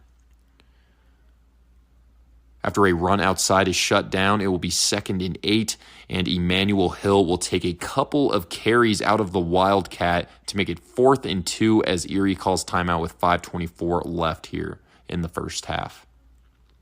Coming out of the timeout, Pine Creek tries to get them to jump, but they just call timeout instead. But they would still end up going for it coming out of the timeout as a quick pass to Brady Walden gets them the first down at the 36-yard line. A Cameron Cooper keeper is shut down outside for no gain, and then Donovan O'Brien and Braylon Tolliver shut down a pass to Elijah Roy with great coverage there. On 3rd and 10, a QB draw is stopped. I'm not sure why you call a QB draw on 3rd and 10 anyway, but Pine Creek will be calling timeout here with 3:33 left in the first half. Coming out of the timeout, they are going for it on 4th and 9, and Gabe Sema comes off the edge and tips the pass out of Cam Cooper's hands, and that will be a turnover on downs. It is 1st and 10 at the 35 for Erie. A run outside goes for 3 yards, and then a pass to Braylon Tolliver is stopped by Elijah Roy to make it 3rd and 3. A pass on 3rd down is incomplete, but pass interference makes it 1st and 10 at the Pine Creek 42-yard line. Ronan Ward takes the snap and runs into Carson Hagman for a loss of 4 there. A run is stopped on 2nd down, but a face mask makes it 1st and 10 at the 32-yard line. A pass to the end zone is incomplete, and then Ronan Ward keeps it, but he is stopped by C.J. Caldwell to make it 3rd and 11. On 3rd and 11, an incomplete pass is dropped, so it will be 4th and 11 with 37 seconds left in the first half. A delay of game makes it 4th and 16, so Erie will end up punting it here, but that will take us to halftime. Pine Creek is up 17-7 over Erie. It is Erie ball, 1st and 10 at their own 38-yard line to start off the second half of this matchup. A handoff is shut down after a yard, and then Jared Ibarra stops a Braylon Tolliver run to make it 3rd and 8. On third down, Ronan Ward fumbles the snap, and Mason Stephenson recovers for Pine Creek as they get a prime opportunity here to go up 3 scores. It is 1st and 10 at the Erie 40-yard line for Pine Creek. Donovan O'Brien somehow breaks up a deep ball intended for Elijah Roy. That was a great ball there from Cameron Cooper, but it was better coverage from O'Brien, who was having a great game for the Tigers. After that, a run is stopped to make it 3rd and 8, and Pine Creek calls a run on 3rd and 8 for some reason to make it 4th and 8, and they are going for it here. The pass on 4th down is incomplete, so that will be a turnover on downs. That was a really, really rough set of play calls there with a 10-point lead after a fumble. It is 1st and 10 at the Erie 39-yard line for the Tigers. A screen to Dylan Firebow gets them a 1st down at the 50-yard line. On 1st down, Braylon Tolliver rips it up the sideline once again for his 2nd touchdown of the game. He makes it a 17-14 game with 9:11 left in the 3rd quarter. It is 1st and 10 for Pine Creek following the touchback. A pass to Isaac Walker goes for a 1st down at the 30-yard line, and then a bootleg pass to Brady Walden gets them a few more yards. On 2nd down, Luis Portillo stops a Cameron Cooper keeper to make it 3rd and 2, and then a run is stopped on 3rd down to make it 4th and 1. On 4th down, Xavier Luke's run up the middle gets them the 1st down at the 42-yard line. Following a Cam Cooper keeper, he gets them another 1st down at the Erie 47-yard line. On 1st and 10, Brady Walden is in at QB once again for Pine Creek, and his deep pass is broken up by Dylan Firebow, who had great coverage there, plus a penalty on Pine Creek makes it 1st and 25 at the Pine Creek 38.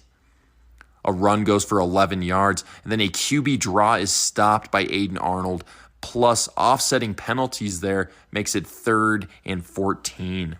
On 3rd and long, a pass to Isaac Walker along the sideline gets Pine Creek a clutch 1st down at the 37-yard line. A pass to an open Brady Walden down the sideline gets them a huge gain, so it will be 1st and 10 at the 11-yard line here for Pine Creek. They are absolutely rolling here with a 10-point lead. On 1st down, Pine Creek wastes no time as Caleb Petrie takes the carry and bullies his way to the end zone, but he fumbles at the goal line, and it is recovered by Donovan O'Brien, who takes it a long way down the sideline for Erie. And a late hit on the sideline has Erie fans and their sideline going absolutely crazy. The fans are screaming for ejections, and the sideline is just as riled up, if not more so.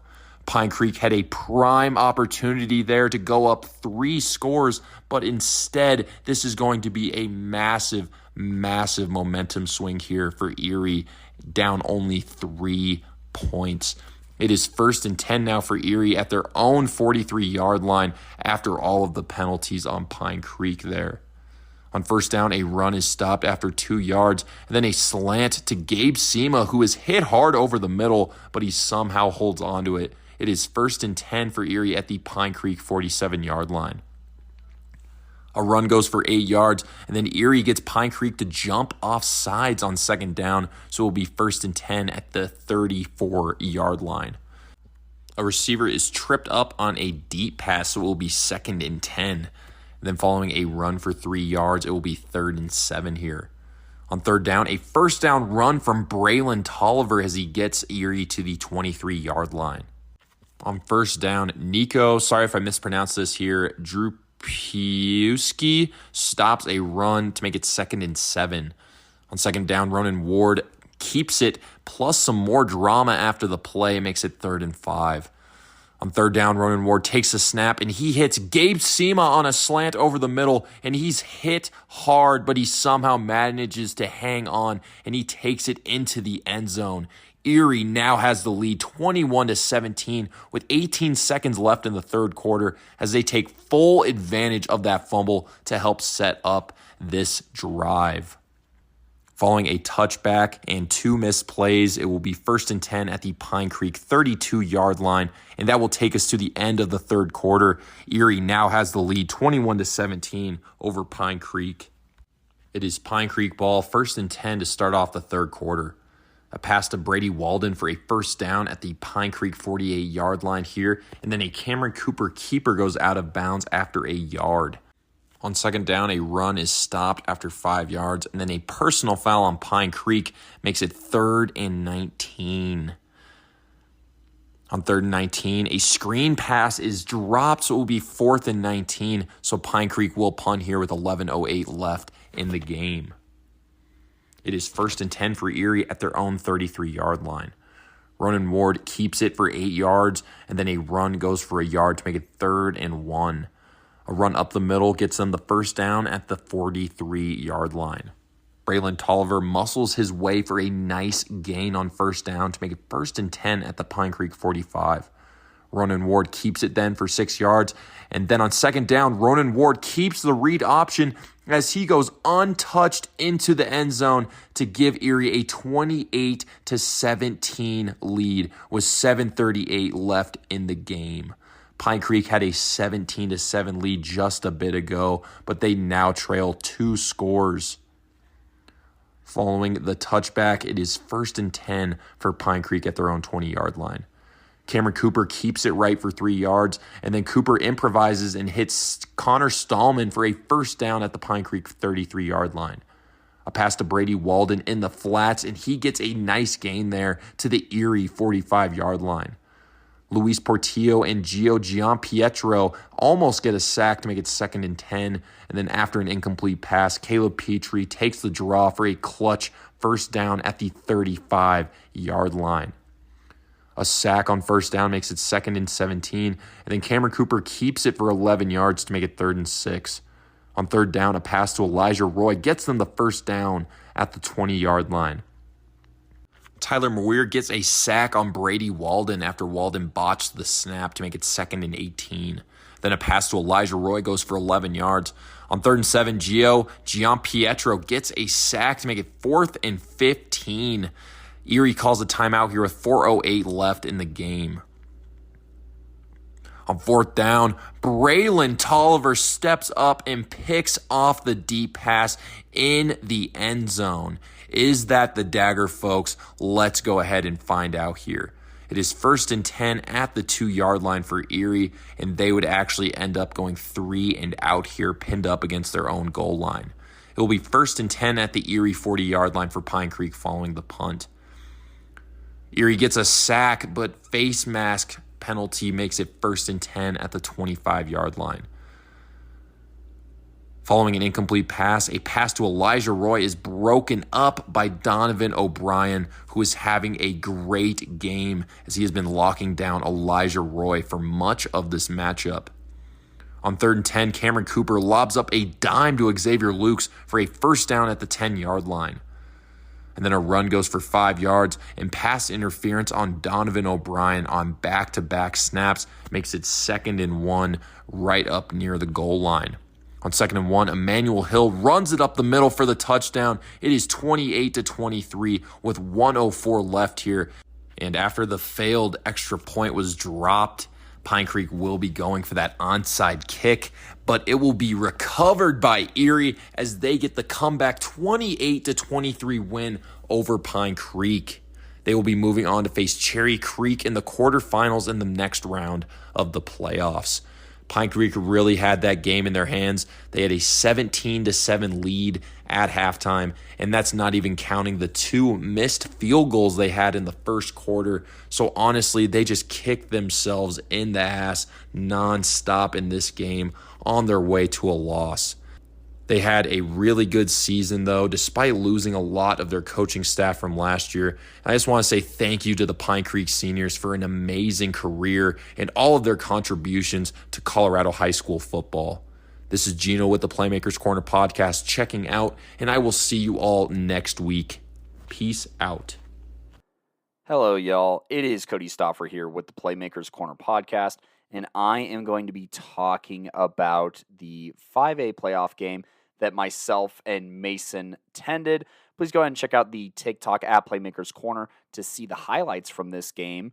And thank you for stopping by and listening to the recap that Mason took notes on. Not a very long for you here. We were over at Halftime Help Stadium in Highlands Ranch as the number 2 seeded Mountain Vista Golden Eagles hosted the number 15 seeded Fossil Ridge Sabercats. Fossil Ridge off of a first round home win, 49-7 over the Mullen Mustangs, and Mountain Vista with a bye, trying to feel healthy and set a couple of habits to take through the playoffs. So let's go ahead and start off here.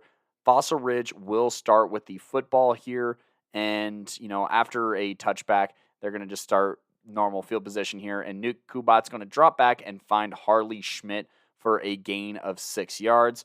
But on the very next play, Brooklyn Bailey makes a huge play on the ball and almost gets an interception. That's going to bring up 3rd down and 4 here, and Kubat is going to get pressured and hit while he throws. No completion here, and they're going to have to punt, and Mountain Vista is going to start on their 29-yard line. Now, we got Madreski here doing his thing, finding Sean Conway for 12 yards here, and when I say the 29, oh yeah, I mean Fossil Ridge's 29. So that 12-yard gain is going to make it 1st and in the red zone here. But then Austin is going to find number 1, Ja'Kai Mack here for the touchdown here. And with 10 minutes and 37 seconds still in the first quarter, Vista is already up 7-0. Fossil is going to get the ball back here. And there's going to be kind of a quarterback power, I guess. I don't know if that was the play design, but Carter Daniels is there to fill the lane and fill it violently here. On the very next play, Fossil Ridge is going to hand off, but only for a gain of a couple. And after another incompletion, they will have to punt. And they get very lucky as they muff the punt, but recover it. Now, Vista, after throwing it a couple times and getting a score on the last drive, they're going to hand it off to Jack Blaze. A couple of times here, he's going to pick up a couple of first downs here, but on a screen pass, they are going to get called for holding, and that's going to push them back. But Madreski drops back, finds his guy, and picks up another first down here. Now, on the very next play here, Madreski drops back and throws his 2nd touchdown of the night, this one going to Sean Conway here. And yeah, who else other than the top receiver for this squad getting in on the action here. And this touchdown catch by Conway is going to put the Golden Eagles up 14-0 with basically 6.5 minutes to go in the first. Fossil is going to start their next drive here, and they're going to call an out route right. But when our guy Kubat loads up here, he is baited by Ja'Kai Mack, who makes the pick and takes it to the house here, making it 21-0 here. And this game is starting to already feel out of hand, especially following another Fossil Ridge punt on the following drive. Now, Mountain Vista, they're going to get the ball around midfield here and hand it off to Blaze, who picks up 12 yards and a first down before Japri Jennings gets a reception on the next play, this one going for 17 yards. Following an incompletion, Madreski resettles in and finds Conway to get into the red zone here. And, the run game is kind of stalling out a little bit here, and they try and go to the pass. They're trying to mix it up. And so on 3rd down and goal, they go ahead and send Elam Parasis.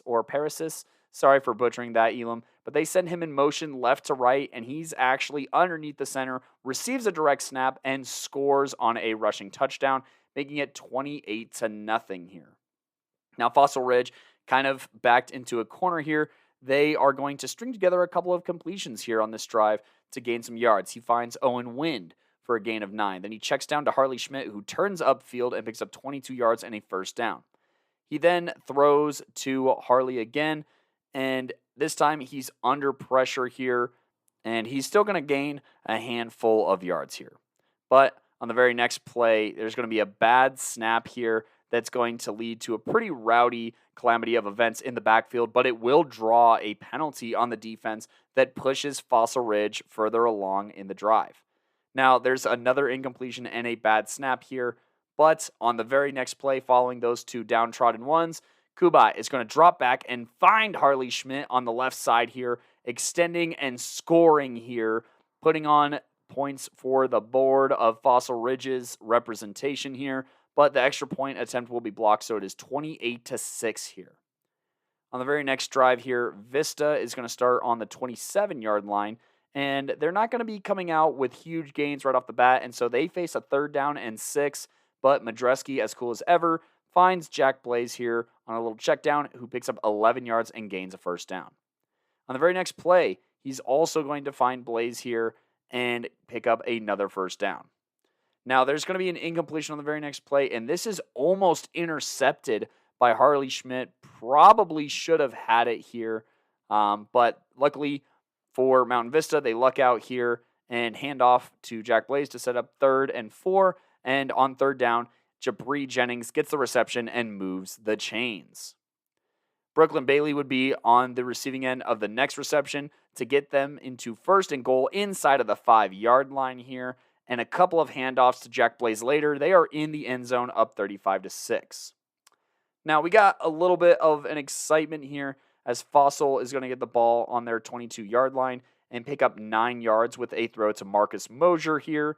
And then there's going to be a handoff here to Jake Toshoff here, who picks up a 1st down, just narrowly here for 1 yard. And then Mosier gets the next reception on the very next play for about 8 yards, but an incompletion sets up 3rd and 2 here.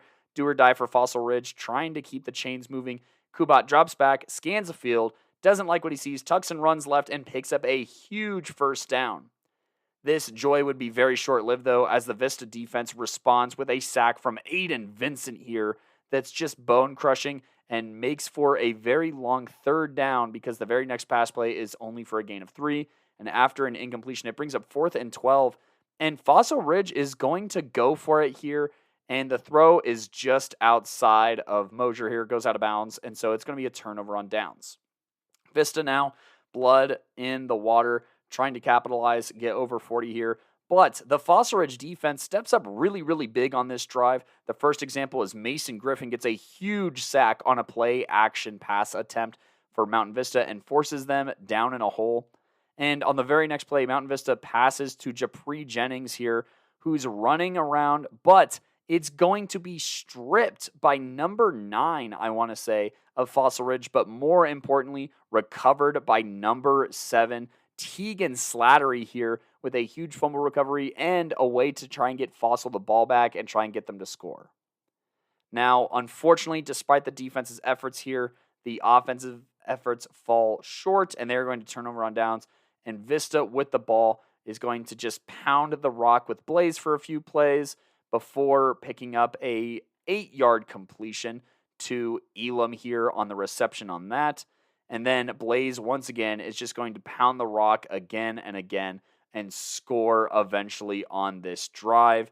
And meanwhile, Fossil Ridge is going to go 3 and out. And on the punt, it's going to be blocked by Mountain Vista and returned inside of the red zone.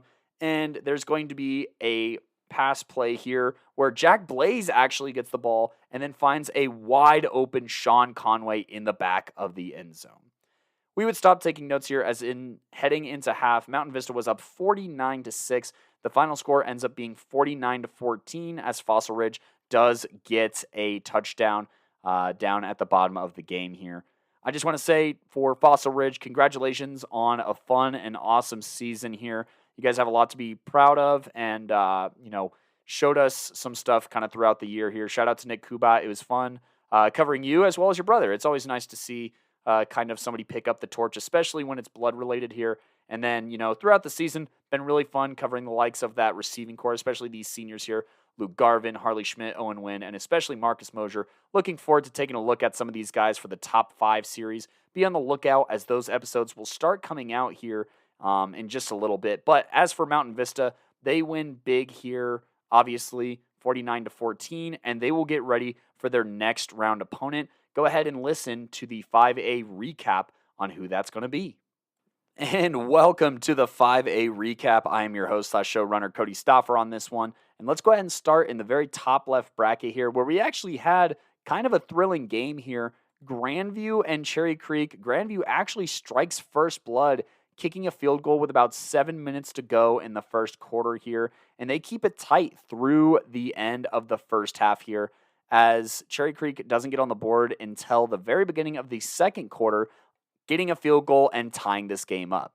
However, Grandview would commit a couple of mistakes on offense, like a false start and whatnot, that would kind of kill any momentum they could get going on their drive, and they would punt to Creek, who would then capitalize as Brady Vodika here finds Max Lovett for the touchdown, putting them up 10-3 here and building up a little bit of a cushion. And this would predate another great drive for Creek to increase this lead, where Brady would find Elijah Landrum Hamilton for a huge gain, pushing it into Grandview territory and eventually leaving with points as Brady finds Max again for the second connection of this game. But prior to halftime here, Grandview would respond. They'd find a way to get Zaynito the ball here and give him a chance to get downfield. And then with under a minute to go, they would complete a touchdown pass to make it 10-17 prior to the end of the half. That would basically be the full extent of this Grandview team keeping up as Creek came out in the second half ready to go, scoring 21 unanswered points for a final count of 38-10. Shout out to Grandview for always talking that talk and coming up here in the postseason to lose in basically the same way that they do all the time. But real talk, want to give a shout out to our guy Zaynito here. It's been fun watching your career and just want to say congratulations. Looking forward to watching your film for the top 5 receiver spot. The future is still bright here. There's a lot of juniors on this program. Blitz McCarty, particularly at the quarterback position, I think is going to grow a lot between this year and next year. So don't fret, Grandview fans, but stay talking in those comments, I guess. Or just get out to the practice field and hit the weight room. But now to get over my pettiness here, Creek here gets a big win. They rush for about 6 yards per carry. Jaden Fox, 22 carries, 119 yards, 2 scores. Max Lovett, obviously 2 receiving touchdowns on 6 receptions. Elijah Landrum Hamilton with one of his premier games of the season, 7 receptions and 103 yards. Both were team highs. They didn't even have to really get into the full bag here. And then this defense, obviously, holding this offense to just 10 points.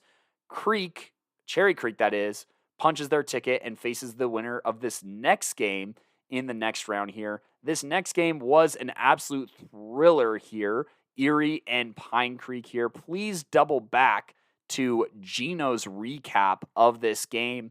But to just kind of speed through a little bit here, it was Erie who went down south and came back and beat Pine Creek 28-23. Pine Creek in a game where they lose by 5 have 2 brutally missed field goals here, and that is unfortunately going to send this Creek home and get the Erie Tigers ready to take on Cherry Creek for the quarterfinals this coming week. Moving along into the second quadrant here, we had Cherokee Trail and Columbine here. This was actually super close for the longest time, as heading into halftime, it was a 7-7 ball game. Both teams playing very stingy defense, taking advantage of some opportunities here. Cherokee Trail actually scoring first blood with a Tyson Smith to Brian Cusack pass, but Mark Snyder would respond, and eventually they would get it going here. An 85-yard kickoff return to start the second half would definitely set the tone for Columbine to eventually ride the wave. They get an interception by the same playmaker, Juice Mabini here, and would capitalize with a touchdown. And just like that, they got a 2-score swing and kind of never looked back. Final count on this game, 42-21. You got to win in 2 of the 3 phases of the game. And the special teams here for Columbine definitely does some of the heavy lifting. 6 of 6 on PATs for Brennan Goodwin. And then obviously an 89-yard, kickoff return is definitely going to help some. Amongst other notable performances in this game, Mark Snyder, 158 yards and a hat trick of rushing touchdowns. Defensively, leading tackler Will Monroe, the junior defensive end, who we been knew, came to play. And then Elijah Villalpando, the sophomore as well, making some noise. And this defensive pass rush just getting home.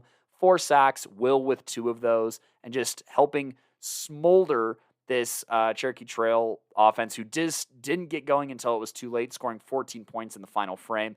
Tyson Smith, kudos on an awesome career, man. 18 of 32, 191 yards, touchdown and a pick. Noah Collins, 109 yards and 2 touchdowns. Honestly, a fantastic rushing day for Noah Collins, not so much for the rest of the Cougars backfield here. And then as far as receiving go, Cade Brook and Brian Cusack leading the way with 6 and 7 receptions apiece and a cumulative 110 plus yards in that touchdown. Defensively, I mean, they held it down for that first half, but eventually this game just kind of got out of hand. So that means that Columbine will face the winner of the Holy War. Let's go ahead and take a look at this game here. That was a pretty close one, closer than it was last time here.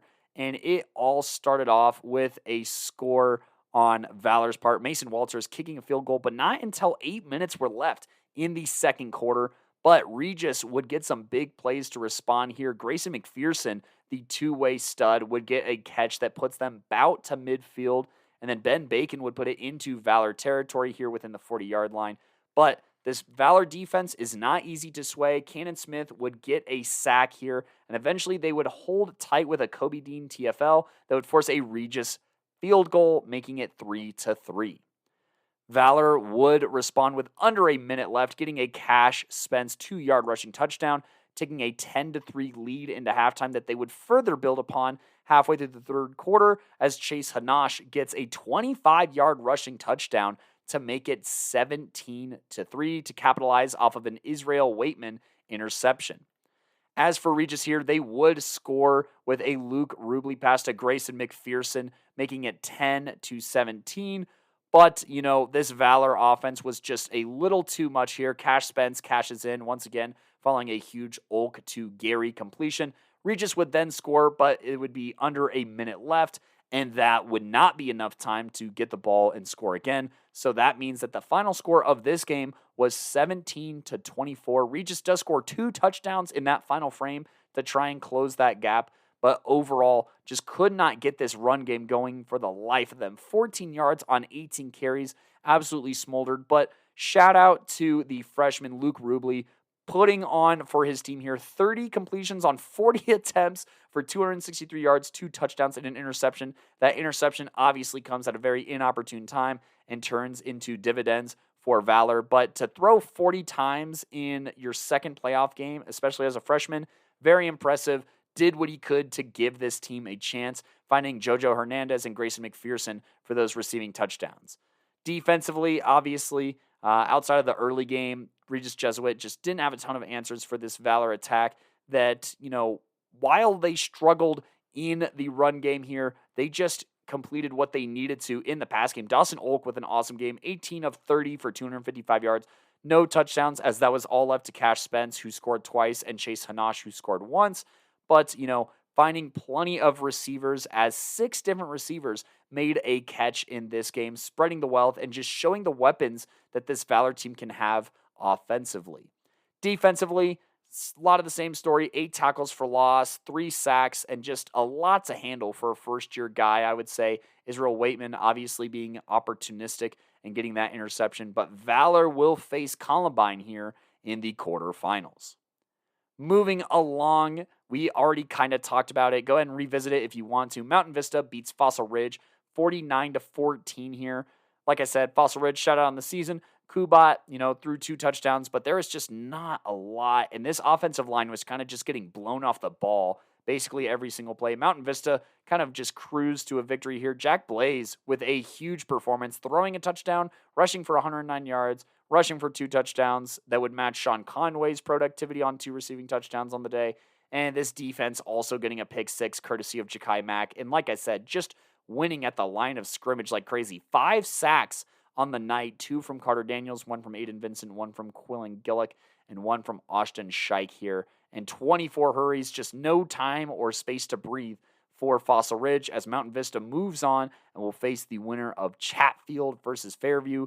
This is a rematch from the blackout game from a few years ago, and this Fairview team definitely remembered here, taking care of business. Now heading into the fourth quarter, still a little bit of a ball game. Fairview was nursing a 21-6 lead heading into halftime, and then that turned into 21-9, but they would find their footing and absolutely just finish this game very, very strong, winning 42-15 here and limiting this Chatfield offense pretty heavy here. Kai Ellison, the sophomore quarterback, 15 of 22, 292 yards, 3 touchdowns, so just 1 pick. And as far as running the football goes, also did some serious heavy lifting here. 83 rushing yards and a rushing touchdown to go along with Jordan Retchell and Brock Kolstad's rushing touchdowns as well. So Kai Ellison turning in a Playmaker of the Week-esque performance here. Definitely something that I will review. And now Fairview will face off with Mountain Vista in the quarterfinals.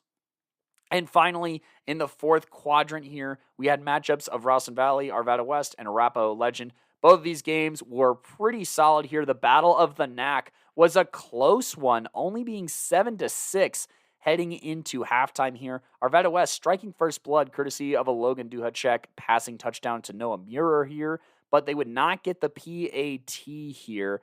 And Ralston Valley, when they do respond with under a minute left to go, Zeke Andrews would run into the end zone while they were in the red zone here, and the PAT put them ahead 7-6, and they kind of just never looked back. Zeke would then run in for another touchdown, and the PAT would make it 14-6 here. Cole Pfeiffer would get a field goal to start the fourth quarter, putting Ralston Valley up 17-6. But Arvada West down but not out here. Logan would find Keegan Balestreri. Sorry about that, Keegan. But either way, it's making it a one-score game, 12-17. But Ralston Valley would just absolutely consume the heck out of this clock. Great play calling from Jared Yanacito here. And Colton Stratman would get a rushing touchdown that would put this game out of reach, especially with an Ethan Shirazi interception with under a minute left. But I don't know if Arvada West really had time to pull off a full comeback here. So it just kind of is what it is. Look, this rushing attack for Arvada West is kind of clicking here. All these junior backs combined for 130 yards on 20 carries. Meanwhile, Logan here, 21 of 28, 272 yards, 2 touchdowns, 2 picks. I don't really know if you can count that last interception. It was a 2-score game with like 2 minutes to go, trying to drive down, trying to make plays. That's just going to happen. You got to live with it here. Receiving-wise, Keegan, whose name I am going to butcher a second time, Balestreri here, 10 receptions, 188 yards, and a score, doing everything he can to try and get this team further along here. Arvada West is going to be fine. A ton of these guys are juniors. Shout out to the seniors who we will not have next year. Defensively, I think that they also played a pretty solid game. Jackson Pyatt here, 13 tackles, 1 for loss. Kevin Sanchez, 10 tackles. Caleb Gomez, double-digit tackles here. They recorded 3 sacks, and Vincent Vigil also got an interception. Shout out to Vince here. He is a senior, one of the few seniors on this squad who got a ton of playing time here. And this Ralston Valley passing attack was not nearly as potent as they're maybe used to being. Zeke Andrews, 10 of 17, 154 yards, no touchdowns to 1 interception here. But Nico Bonallo doing his thing, 5 receptions for 100 yards. And then Zeke maybe not able to pass it, but this rushing attack was clicking. Zeke led all ball carriers in carries at 15 for 92 yards and 3 rushing touchdowns for Mr. Andrews here. Or no, that's not right, because Colton Stratman was on the score tracker. I don't know. The box score and the score tracker are now telling me different things here, but Colton Stratman also nearly 100 yards here. This Ralston Valley attack, they're very adaptable. They're very malleable here. And this defense obviously stepped up here with those interceptions of Logan here. So congratulations to Ralston on advancing and facing the winner of this next ball game here. This one was an instant classic between my alma mater, the Arapahoe Warriors, and Legend High School here. And it started off with an Arapahoe score, Mitchell Price finding Andrew Smart for a touchdown, putting them up 7-0 before the end of the first quarter. But Legend themselves would respond with a passing touchdown of their own to make it 7-7, heading further down the game. Lincoln Peterson would kick a field goal and give Arapahoe a lead here, and then would take a 10-7 lead heading into the second half. Legend would respond with a rushing touchdown, however, and Arapahoe would respond with another field goal, making it a 1-point game heading into the fourth quarter, 14-13. In a battle of some field goals here, Legend gets another one through the uprights, but that still leaves room for Arapahoe to take a lead, which they do by a way of Mitch passing touchdown here. 25 yards to go, up 20-17 with 4 minutes to go. But Legend here would respond and get the last laugh, scoring here 24-20 to send Arapahoe packing here. Shout out to one-year starter Mitch Price here on an awesome senior season. 18 of 29, 255 yards, 2 touchdowns, no picks. I mean, this is a great box score, honestly. And, receiving-wise, shout out Andrew Smart. Looking forward to watching his film. Got put on notice by him, by the way, at my birthday last year against Grandview.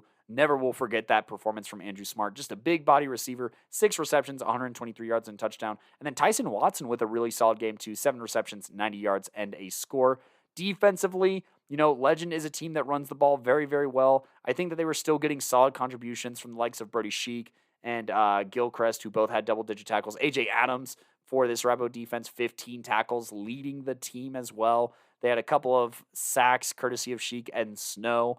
But overall, this Legend Titans offensive attack just ran the ball very effectively, and they limited the Arapahoe rushing attack, which is a huge part of Arapahoe's game. Arapahoe ran the ball 24 times for just 53 yards. Meanwhile, Legend, not really a team that can throw the ball, but they rush it 43 times, mainly courtesy of Jaden Lawrence and Reich and Banks here for a team total of 195. Lawrence with 113 yards and a rushing score.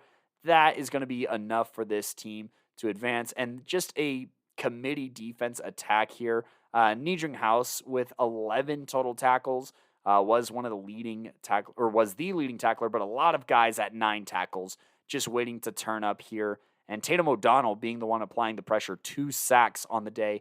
And Legend survives, winning 24-20. And now your quarterfinals or your Elite 8 are as follows, starting in this region that I just talked about, Ralston Valley and Legend. This game is going to take place at the NAC on November 23rd at 12 p.m. That's noon. We got a Friday night game, Mountain Vista Fairview, 7 p.m. at Halftime Help Stadium. Columbine and Valor are playing. That game does not look like it's scheduled yet. And Cherry Creek and Erie. So we have the 1, 9, 4, 5, 2, 7, 3, 6 seeds. So the only upset to this point is Erie at that 9 seed spot. Go and stick around to hear about predictions. All right, folks, we're going to go ahead and tap into some of the other fellas here and see what is going to go down in the Elite 8 on the 5A level. First things first, let's go ahead and talk about Legend Ralston Valley. This game is going to take place at the Northern Area Athletic Complex at noon on Saturday, November 23rd. Now, Ralston Valley does get to host this game, so that's going to be an advantage for them. And yeah, Ralston Valley just beat Arvada West 24-12. Legend just beat Arapahoe 24-20. Let's go ahead and see what all the fellas have to say about this game. Now, Coach V here in the very first prediction is going to take Ralston Valley, saying, quote, as we go farther into the playoffs, teams will begin to stack up more evenly on paper. The key difference is coaching, though, and this Legend coaching staff has consistently struggled the deeper they get into playoffs. Arapahoe playing them that close is an example of their playoff struggles. Zeke Andrews is a better QB than Arapahoe's. This matchup has the potential to be ugly, end quote. Gideon here, going to go with Ralston Valley, saying, quote, now either team can win this. I will fully admit I may be wrong. However, I will not bet against Ralston Valley. Legend has good players and a darn good coach, but I will not bet against Yanacito. Ralston didn't really struggle against anyone on Arapahoe's level all year, and though the Warriors are a quality squad, Legend should have done better, at least on paper. We shall see, though, and I'm ready to be wrong, end quote. And now the very first vote going the other way. Who else other than Gino here saying, quote, Ralston Valley has been one of the coolest stories in the entire state with how they've played this year despite how much talent they lost from a Final Four team last year. They could definitely beat Legend, but I'm going to go with the Titans here because I feel like their two-headed monster of Jaden Lawrence / Reichen Banks is going to cause huge problems for Ralston. I expect this one to lean more towards slugfest rather than a shootout because these teams are so evenly matched, end quote. Phoenix here, going to cast another vote for Ralston Valley, saying, quote, sleeping on RV should be criminal because this team has exceeded expectations this year in what they have been able to bring to the table. Their momentum is through the roof after taking down the defending state champs in the regular season in Columbine, and since then have won games against Denver East and back-to-back against Arvada West in the regular season closer and playoff opening round. This team is a favorite to reach the state championship game, end quote. Now, for me, I'm going to keep it rolling here. As the person who did their season preview and was not super high on this Ralston Valley team, they have made a believer out of me. I'm going to take them over Legend. They have proven me wrong over the course of the season, and they have done so in an efficient fashion. They've gotten different contributors throughout multiple weeks to help out with their wins, and I think that honestly, the Columbine game is kind of a good indication of how they can handle Legend or just outshoot them a little bit. This Legend defense is pretty special. I'm not going to try and overlook that. But Ralston Valley here, they did well against a multiple faceted backfield before, and I think that they're just going to go ahead and tap into that experience here to pull that out. So that is 1, 2, 3, 4 votes for the Ralston Valley Mustangs and 1 for the Legend Titans. Moving on, the winner of that game will face the winner of this game, Mountain Vista versus Fairview. This is going to be an awesome game. Fairview coming off of a big win over Chatfield, and Mountain Vista coming off a big win over the Fossil Ridge Sabercats. And both these teams currently undefeated. Very rare story here in 5A here. And these two are the two teams that actually boast it. I think they're the only ones left who are undefeated in 5A. And so this one should be an instant classic. I'm going to go ahead and start off by casting my vote for Mountain Vista. I just saw them. I think that this home crowd is going to be way more engaged in this upcoming game. I think that they got some of the rust off in that win over Fairview, but I do think that this is going to be a team that could push them a lot more than they've been pushed all year, and so they're going to have to bring their A game, but they did not really take their foot off the gas until it was like absolutely necessary. So I think that they're going to, I trust them to take care of business and get this done. Moving on to our guys up north here, Gideon is going to go with Mountain Vista, saying, quote, Mountain Vista is crazy, Fairview's a good team, but Vista is on demon time.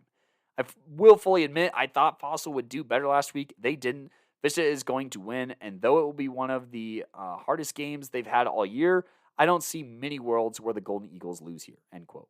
And to keep it up there, Phoenix is going to go with Fairview in an upset, saying, quote, I've been riding the Fairview train all season, and all I got to say is choo-choo. They're going to have a major challenge in front of them with Mountain Vista and their high-scoring offense, but Fairview has a high-scoring offense themselves, and if this game goes into a shootout, Fairview has every chance of getting the win, end quote. So, Phoenix and Gideon splitting the vote up north. But now we're going to send it down south and hear from Coach V, who's casting his vote for Mountain Vista, saying, quote, this offense has not scored less than 5 TDs all season. Plus, they just blew out a team in Fossil Ridge who went toe-to-toe with Fairview. This Fairview offense has weapons, but they need to keep up for them to win, as this defense has struggled all year against passing squads. It has the potential to be close, but I'm going with Mountain Vista, end quote. And to keep it down there, Gino is going to take Mountain Vista, saying, quote, the Golden Eagles haven't showed any sign of slowing down after they destroyed Fossil Ridge in their first playoff game this year. Both Fairview and Mountain Vista have tons of talent, and they're both undefeated this year, but I like how stacked Mountain Vista's offense is. Plus, I like their scheme better as well. Give me the Golden Eagles by a couple of scores in this game, end quote. This game is going to take place on Friday, November 22nd, 7 p.m. at Halftime Help Stadium down in Highlands Ranch. Like I said, both these teams are 11-0, and we have mostly votes for Mountain Vista here, with Phoenix taking the upset on this set of games. As we continue to climb through these quadrants here, we got Columbine versus Valor Christian. This game is going to go nuts here. It's the 4 and the 5 seed. I'd expect nothing less than some madhousery here. And we're going to start it off with Gino here, who's going to take the defending state champs, saying, quote, the Rebels had a bit of a scare against Cherokee Trail in the first half, but they ultimately won that one big. The reigning state champs have showed weaknesses this year, but I honestly think that rematch against Cherry Creek in the semifinals is destined to happen. Both of these Valor and Columbine squads have the personnel to win this one, though, so I'm expecting close game regardless, end quote. Phoenix here, gonna bounce it back in favor of Valor, saying, quote, good old classic Colorado 5A football with this matchup.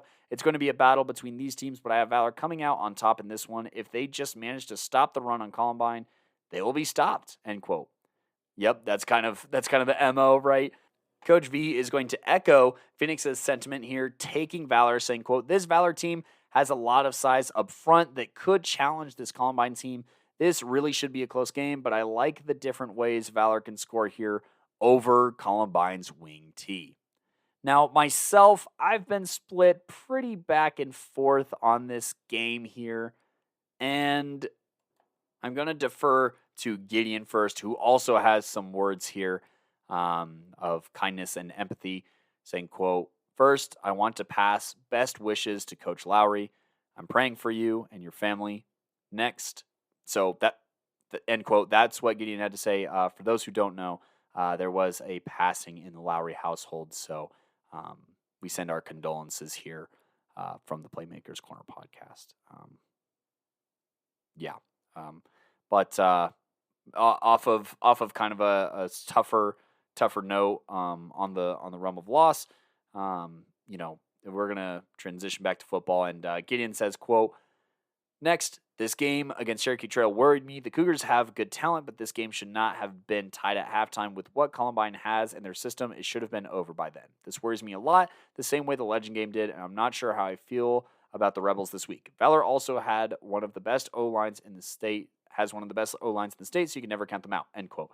And honestly, so Gideon's going to take Valor, but I'm going to counter and ultimately join Gino here on Columbine's front. I think that this team has something to play for and something to prove here. You can't really overlook that, especially in stakes like this. I think that this team is really going to go out and put their heart on their sleeves, on their pads, and put their pads down and kind of weaponize that this weekend here and show out for their coach here, who's going through a tough time, as tough of a time as anybody could possibly go through, honestly. So I'm going to take Columbine here. So the final count on that is Coach V, Gideon, and Phoenix for Valor, and myself and Gino are taking Columbine. And the last quadrant here, we got Cherry Creek versus Erie. Erie, the lowest seed, making in as a 9 seed 1 year after winning 4A state, graduating some serious talent. They are here in the Elite 8 of 5A football here, off of a road upset win over Pine Creek. And Cherry Creek here, after playing a close first half against Grandview, ran away to get to here. But let's go ahead and talk about the predictions here. Coach V is going to take Cherry Creek, saying, quote, "Erie battled out a tough game versus Pine Creek, but to do it again versus this Cherry Creek team is a lot to ask of this team. Creek should win and move on to the semis again," end quote. Gideon here is going to keep that rolling, taking Creek, saying, quote, "Erie downed a solid Pine Creek squad, and this Tiger squad has impressed in their first year in 5A. However, the Bruins are simply one of the best teams in the state. Cherry Creek has better skill guys and a better line. I give this to Creek," end quote. Gino here, taking Cherry Creek, saying, quote, "Having seen Erie play against Pine Creek last week, I really don't think their offense gives them a chance against a team like Cherry Creek. Cherry Creek's defensive front will diminish any sort of run game Erie has, and then the secondary is just as stacked as well. I love Erie's defense, but I just can't pick them here with how good Cherry Creek is," end quote. Phoenix keeping it rolling here, saying, quote, "I mean, this is the best high school football team in Colorado right now, and it's pretty much their game to lose. Erie will be a very physical team to face, but Creek has the firepower and the talent to elevate them past Erie," end quote. Honestly, I'm going to keep it rolling. This is the only unanimous decision here for this week is Cherry Creek.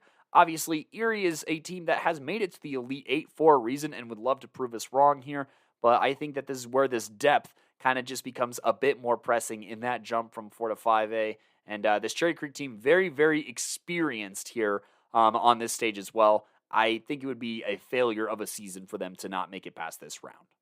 So that does it for the predictions here. That is a clean vote for Cherry Creek. We got a 3-2 vote, Valor over Columbine. We have a 4-1 vote, Mountain Vista over Fairview. And we have a 4-1 vote, Ralston Valley over Legend. Go ahead and listen, like I said, to the recaps from the past week of those 5A games. There were some electrifying plays, especially listen to Gino's, and double back and listen to the recaps of the other fellas, as well as what they have to say about the other classifications. All right, Coach V here, and I got one more segment for y'all, and it's our playoff predictions tracker segment. We usually do this after every week of the playoffs. Last week, I'm not gonna lie, I just forgot to tally all that stuff, so my bad. But we're gonna go over all of that here. So myself, Cody, Gideon, Gino, and Phoenix, as y'all know, have been banking predictions for every round of the playoffs, 1 through 5A, or in, I guess, round 1, it was just 1A, 2A, 4A, and 5A, no 3A yet here. But this last week, it was all the classifications, and, you know, we've done this every year, and it's just a good way to keep us accountable, be transparent, and whatnot with our predictions. But what we do is that we have a little competition between all of us, and so here's how it goes down, right? In the first round of the playoffs, there are 32 total playoff games to predict from 1A to 2A, 4A, and 5A, right? each one of those predictions, if you got it right, was worth 1 point. And then obviously the person with the most points at the end of these playoffs, they win. So with that being said, let's go ahead and talk about the first round here and how that went, since I didn't get to last week. And this will be pretty quick. So like I said, 32 total playoff games, each point worth 1. And here is how it ended up. Cody ended up with the most correct predictions with 26 here. In second was Phoenix with 25.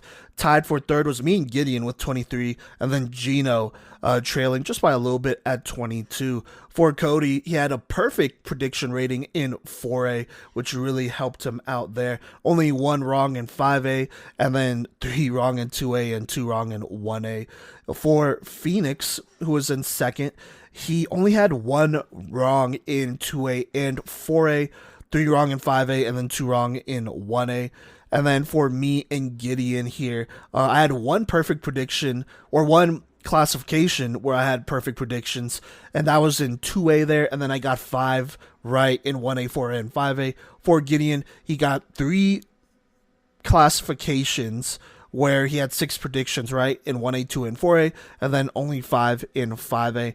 And then a rough week for Gino, 6 predictions right in 1A and 2A, and then only 5 in 4A and 5A. So there you go there, 1 point each, and those points, they do roll over. So going into the second round of the playoffs, still 32 total playoff games with 3A now being added, but each prediction is worth 2 points, just because, 3A playoff games are very tough to predict, and it's the second round of the playoffs as well, and that will be harder to predict. And so after every week here moving on, the point total will double, so just keep that in mind. So this week, each correct playoff prediction is worth 2 points.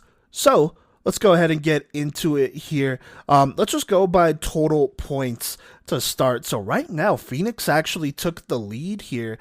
He got 28 out of 32 predictions right here this week. So that's 56 points. That'll give him the 1 point lead over Cody here. He was perfect in 5A, got only 1 wrong in 4A, got 3 wrong in 3A though, and then was perfect in 1A and 2A as well. A great week for Phoenix here, as he now has 81 total points. Right behind him though is Cody, who has 80 points here, just a little bit away from him here, just 1 point away technically, but he was perfect in 1A and then got 1 prediction wrong in 2A, 4A, and 5A, and then 2 wrong in 3A. So that's how close it was. I am currently sitting at third at 77 points here on this week. I got 27 out of 32 right. And by the way, Cody also got 27 out of 32 right. But I was perfect in 5A, 1A, and then only got 1 wrong in 3A, got 2 wrong in 4A, and then a rough week in 2A. I went 2 of 4 in that one. So there you go.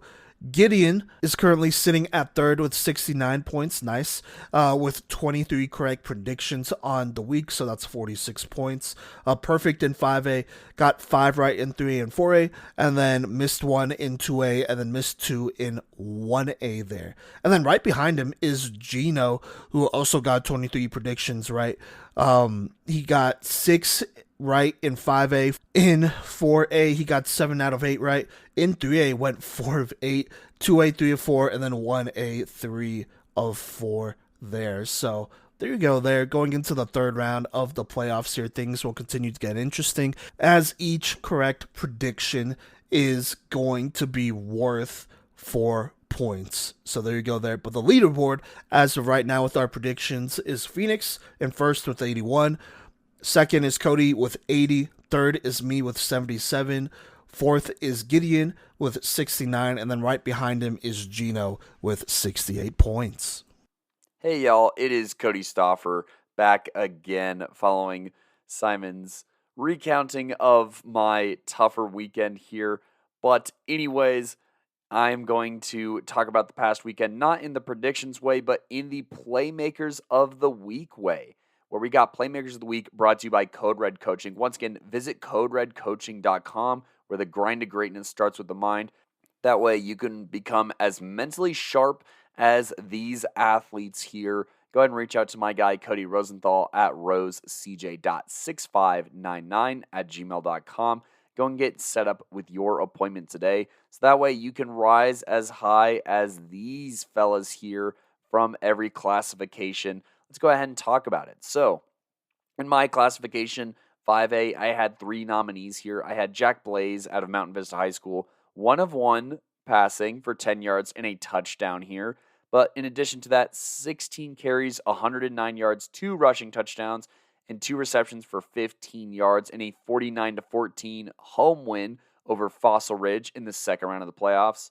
I also have a pretty sweet performance here by Kai Ellison of Fairview, 15 of 22, 292 yards, 3 touchdowns to just 1 pick, along with 83 additional rushing yards and 1 rushing touchdown on just 10 rushes. So over 350 yards of total offense and 4 total touchdowns. And then finally here, I got Tatum O'Donnell here from Legend here. 2 sacks, 2 forced fumbles, 9 tackles. I only think 1 of those fumbles was recovered. However, to still apply that pressure and fly around the field in such a tight game is pretty big time here. So Tatum O'Donnell as our other candidate. Candidates in 4A go as follows, with Kobe Dooley leading the way of Mesa Ridge, 7 receptions, 191 yards, and 2 receiving touchdowns. We also got Matthew Zeck of Pueblo West, 6 tackles and 3.5 sacks in a 49-7 win over Golden. We got D. Al Capone VZ here of Ponderosa rounding us out, 19 carries, 169 yards, and 3 touchdowns in a 42-14 win over Grand Junction. In 3A here, in the first round of the postseason, Hayden Jones, per usual, shows out 7 of 13, 124 passing yards, 2 passing touchdowns, and 79 rushing yards and a rushing touchdown in a 28-20 win over Pueblo East. Amari Brown of Pueblo Central on the other end of the win here had 35 carries for 325 yards, 3 rushing touchdowns, and 6 tackles in a close win over Lutheran. And lastly, we got the sophomore tailback out of Meade, Ethan Elmore here, 22 carries, 153 yards, 2 rushing touchdowns in a 30-7 win over Pueblo South. On the 2A level here, getting as a few options, Tyler Schaefer here, 2 receiving touchdowns, 16 receiving yards, 2 catches, and solid defense against Strasburg in a win for the Eagles. Jackson Schipfer here of TCA, 218 rushing yards and a rushing touchdown. Will Tarallo of Basalt per usual here, 205 rushing yards, a hat trick of touchdowns, 4 tackles, 1 pick, and 1 pass deflection in a big win over Sterling. And on the 1A level here, Phoenix with Casey Midcap, 10 of 17, 177 yards, 2 touchdowns, 73 rushing yards, and 2 rushing touchdowns, so 4 touchdown day for Midcap. Austin Collins of Ray also making an appearance here, 6 carries, 111 yards, 2 touchdowns, 2 receptions for 61 yards, and a receiving touchdown, so a hat trick of touchdowns and 172 total yards from scrimmage for Austin Collins. And then Sullivan Strange of Forge Christian, 10 of 13, 208 yards, 2 touchdowns a pick, and 2 rushing touchdowns on 4 carries. Now let's go ahead and read out the winners, bouncing back like a ball here. And we got Sullivan Strange is your 1A Playmaker of the week as selected by Phoenix here. His 10 of 13, 208 yards, 2 touchdowns, 4 carries, 34 yards, and 2 rushing touchdowns here. A 4-touchdown day for Sullivan Strange and Forge Christian, who continue to roll here in the postseason and remain undefeated here. I think that the reason that he went with Sullivan Strange here is just, Ray has 2 different guys who are Playmaker of the Week candidates versus Forge Christian with just 1. Going to give the edge to the 1 candidate here as the other 2 probably fed off each other. On the 2A level here, get the kid with a Jackson Schipfer selection of TCA because those 218 rushing yards and touchdown might not sound crazy big, but that is the game-winning rushing touchdown in the comeback win over Berthoud at home to keep TCA's postseason hopes alive and to not choke away a chance to advance. So, Jackson Schipfer of the Titans here is your 2A Playmaker of the Week. On the 3A level, I feel like I kind of gave it away in the way that it was read, but Amari Brown here, 325 rushing yards. That is just absurd. 3 rushing touchdowns in a big win over Lutheran. And Coach V even said, beating Lutheran is no easy task, and he powered the engine in this shootout against them. The last 2 times Lutheran has lost in the playoffs was 2020 and 2019. Both of the teams that beat them would go to state. So Coach V trying to look into his crystal ball a little bit here, and make sure to listen to everybody's predictions on the other segments here. But Amari Brown of Pueblo Central, your 3A Playmaker of the Week. On the 4A level here, a couple of great selections here, but it's going to be crowned to Kobe Dooley of Mesa Ridge, because not only did he post 191 receiving yards and 2 touchdowns, but that second touchdown was the game-winning 72-yard touchdown reception in a 34-31 comeback win over Monarch. This game was at a 2-score lead for the Coyotes here, but the Grizzlies rally back in huge part thanks to Dooley's consistency here, and especially the big play capability that obviously shows itself in the game-winning touchdown reception. And for myself here, my Playmaker of the Week is going to be out of Parker, Legend's very own Tatum O'Donnell here. I just think that, this game was super back and forth. It was a long game and a long struggle. And so every single tackle really, really mattered in this very close game. The closest one, I want to say, of 5A here. And so that's why I'm going to give my slight edge here of Playmaker of the Week to Tatum O'Donnell for big plays in a close game. So, our Playmakers of the Week are once again brought to you by Code Red Coaching. Visit CodeRedCoaching.com or email Cody Rosenthal at rosecj.6599@gmail.com. That's rosecj.6599@gmail.com. And go ahead and get with our guy here in, sports psychology, who knows how to get the absolute best out of your athletes, just like these athletes here. Code Red Coaching, where the grind to greatness starts with the mind. Visit CodeRedCoaching.com. And shout out to our Playmakers of the Week, who are as follows once again: Tatum O'Donnell out of Legend High School, Kobe Dooley out of Mesa Ridge High School, Amari Brown out of Pueblo Central High School, Jackson Schipfer out of the Classical Academy, and Sullivan Strange out of Forge Christian. And that's going to do it for myself and all the other fellas here on the Playmakers Corner podcast. Shout out to all these guys for pulling some serious weight here and getting these recaps, predictions, and everything all filled out, all the while also working on our awards series. Be sure that you're tuning in Fridays for our awards show by classification, where we vote on every single position and talk all Playmaker teams that we've assembled. We have a panel of people to vote that include you, the fans. And if you're not getting your vote in, well, then clearly you're not following us on Twitter/X, where we run our polls here, weekly polls. We are currently in the 3A voting process. So go ahead and hop over to there, make your vote count, and just go ahead and get on top of that and be a part of our process. We are also posting graphics on Instagram, Facebook, you name it, TikTok. You should follow it. You should follow it. We got all kinds of graphics on all of those, and we're at Playmakers Corner on every single one of those. And if you're listening, you're probably listening via Amazon Podcasts, Google Podcasts, Spotify, Apple Podcasts, whatever you have. Make sure that you are following, subscribed, or even YouTube subscribed to our Playmakers Corner channel, because on those we will have all of these episodes. And if you have the subscription and notifications turned on, you'll know whenever we got new episodes out for your enjoyment. Go ahead and stay tuned as we continue to cover tackle football playoffs and continue to run through award season. I have been your host/showrunner, Cody Stoffer, joined by the rest of the crew, signing off on this episode. Peace.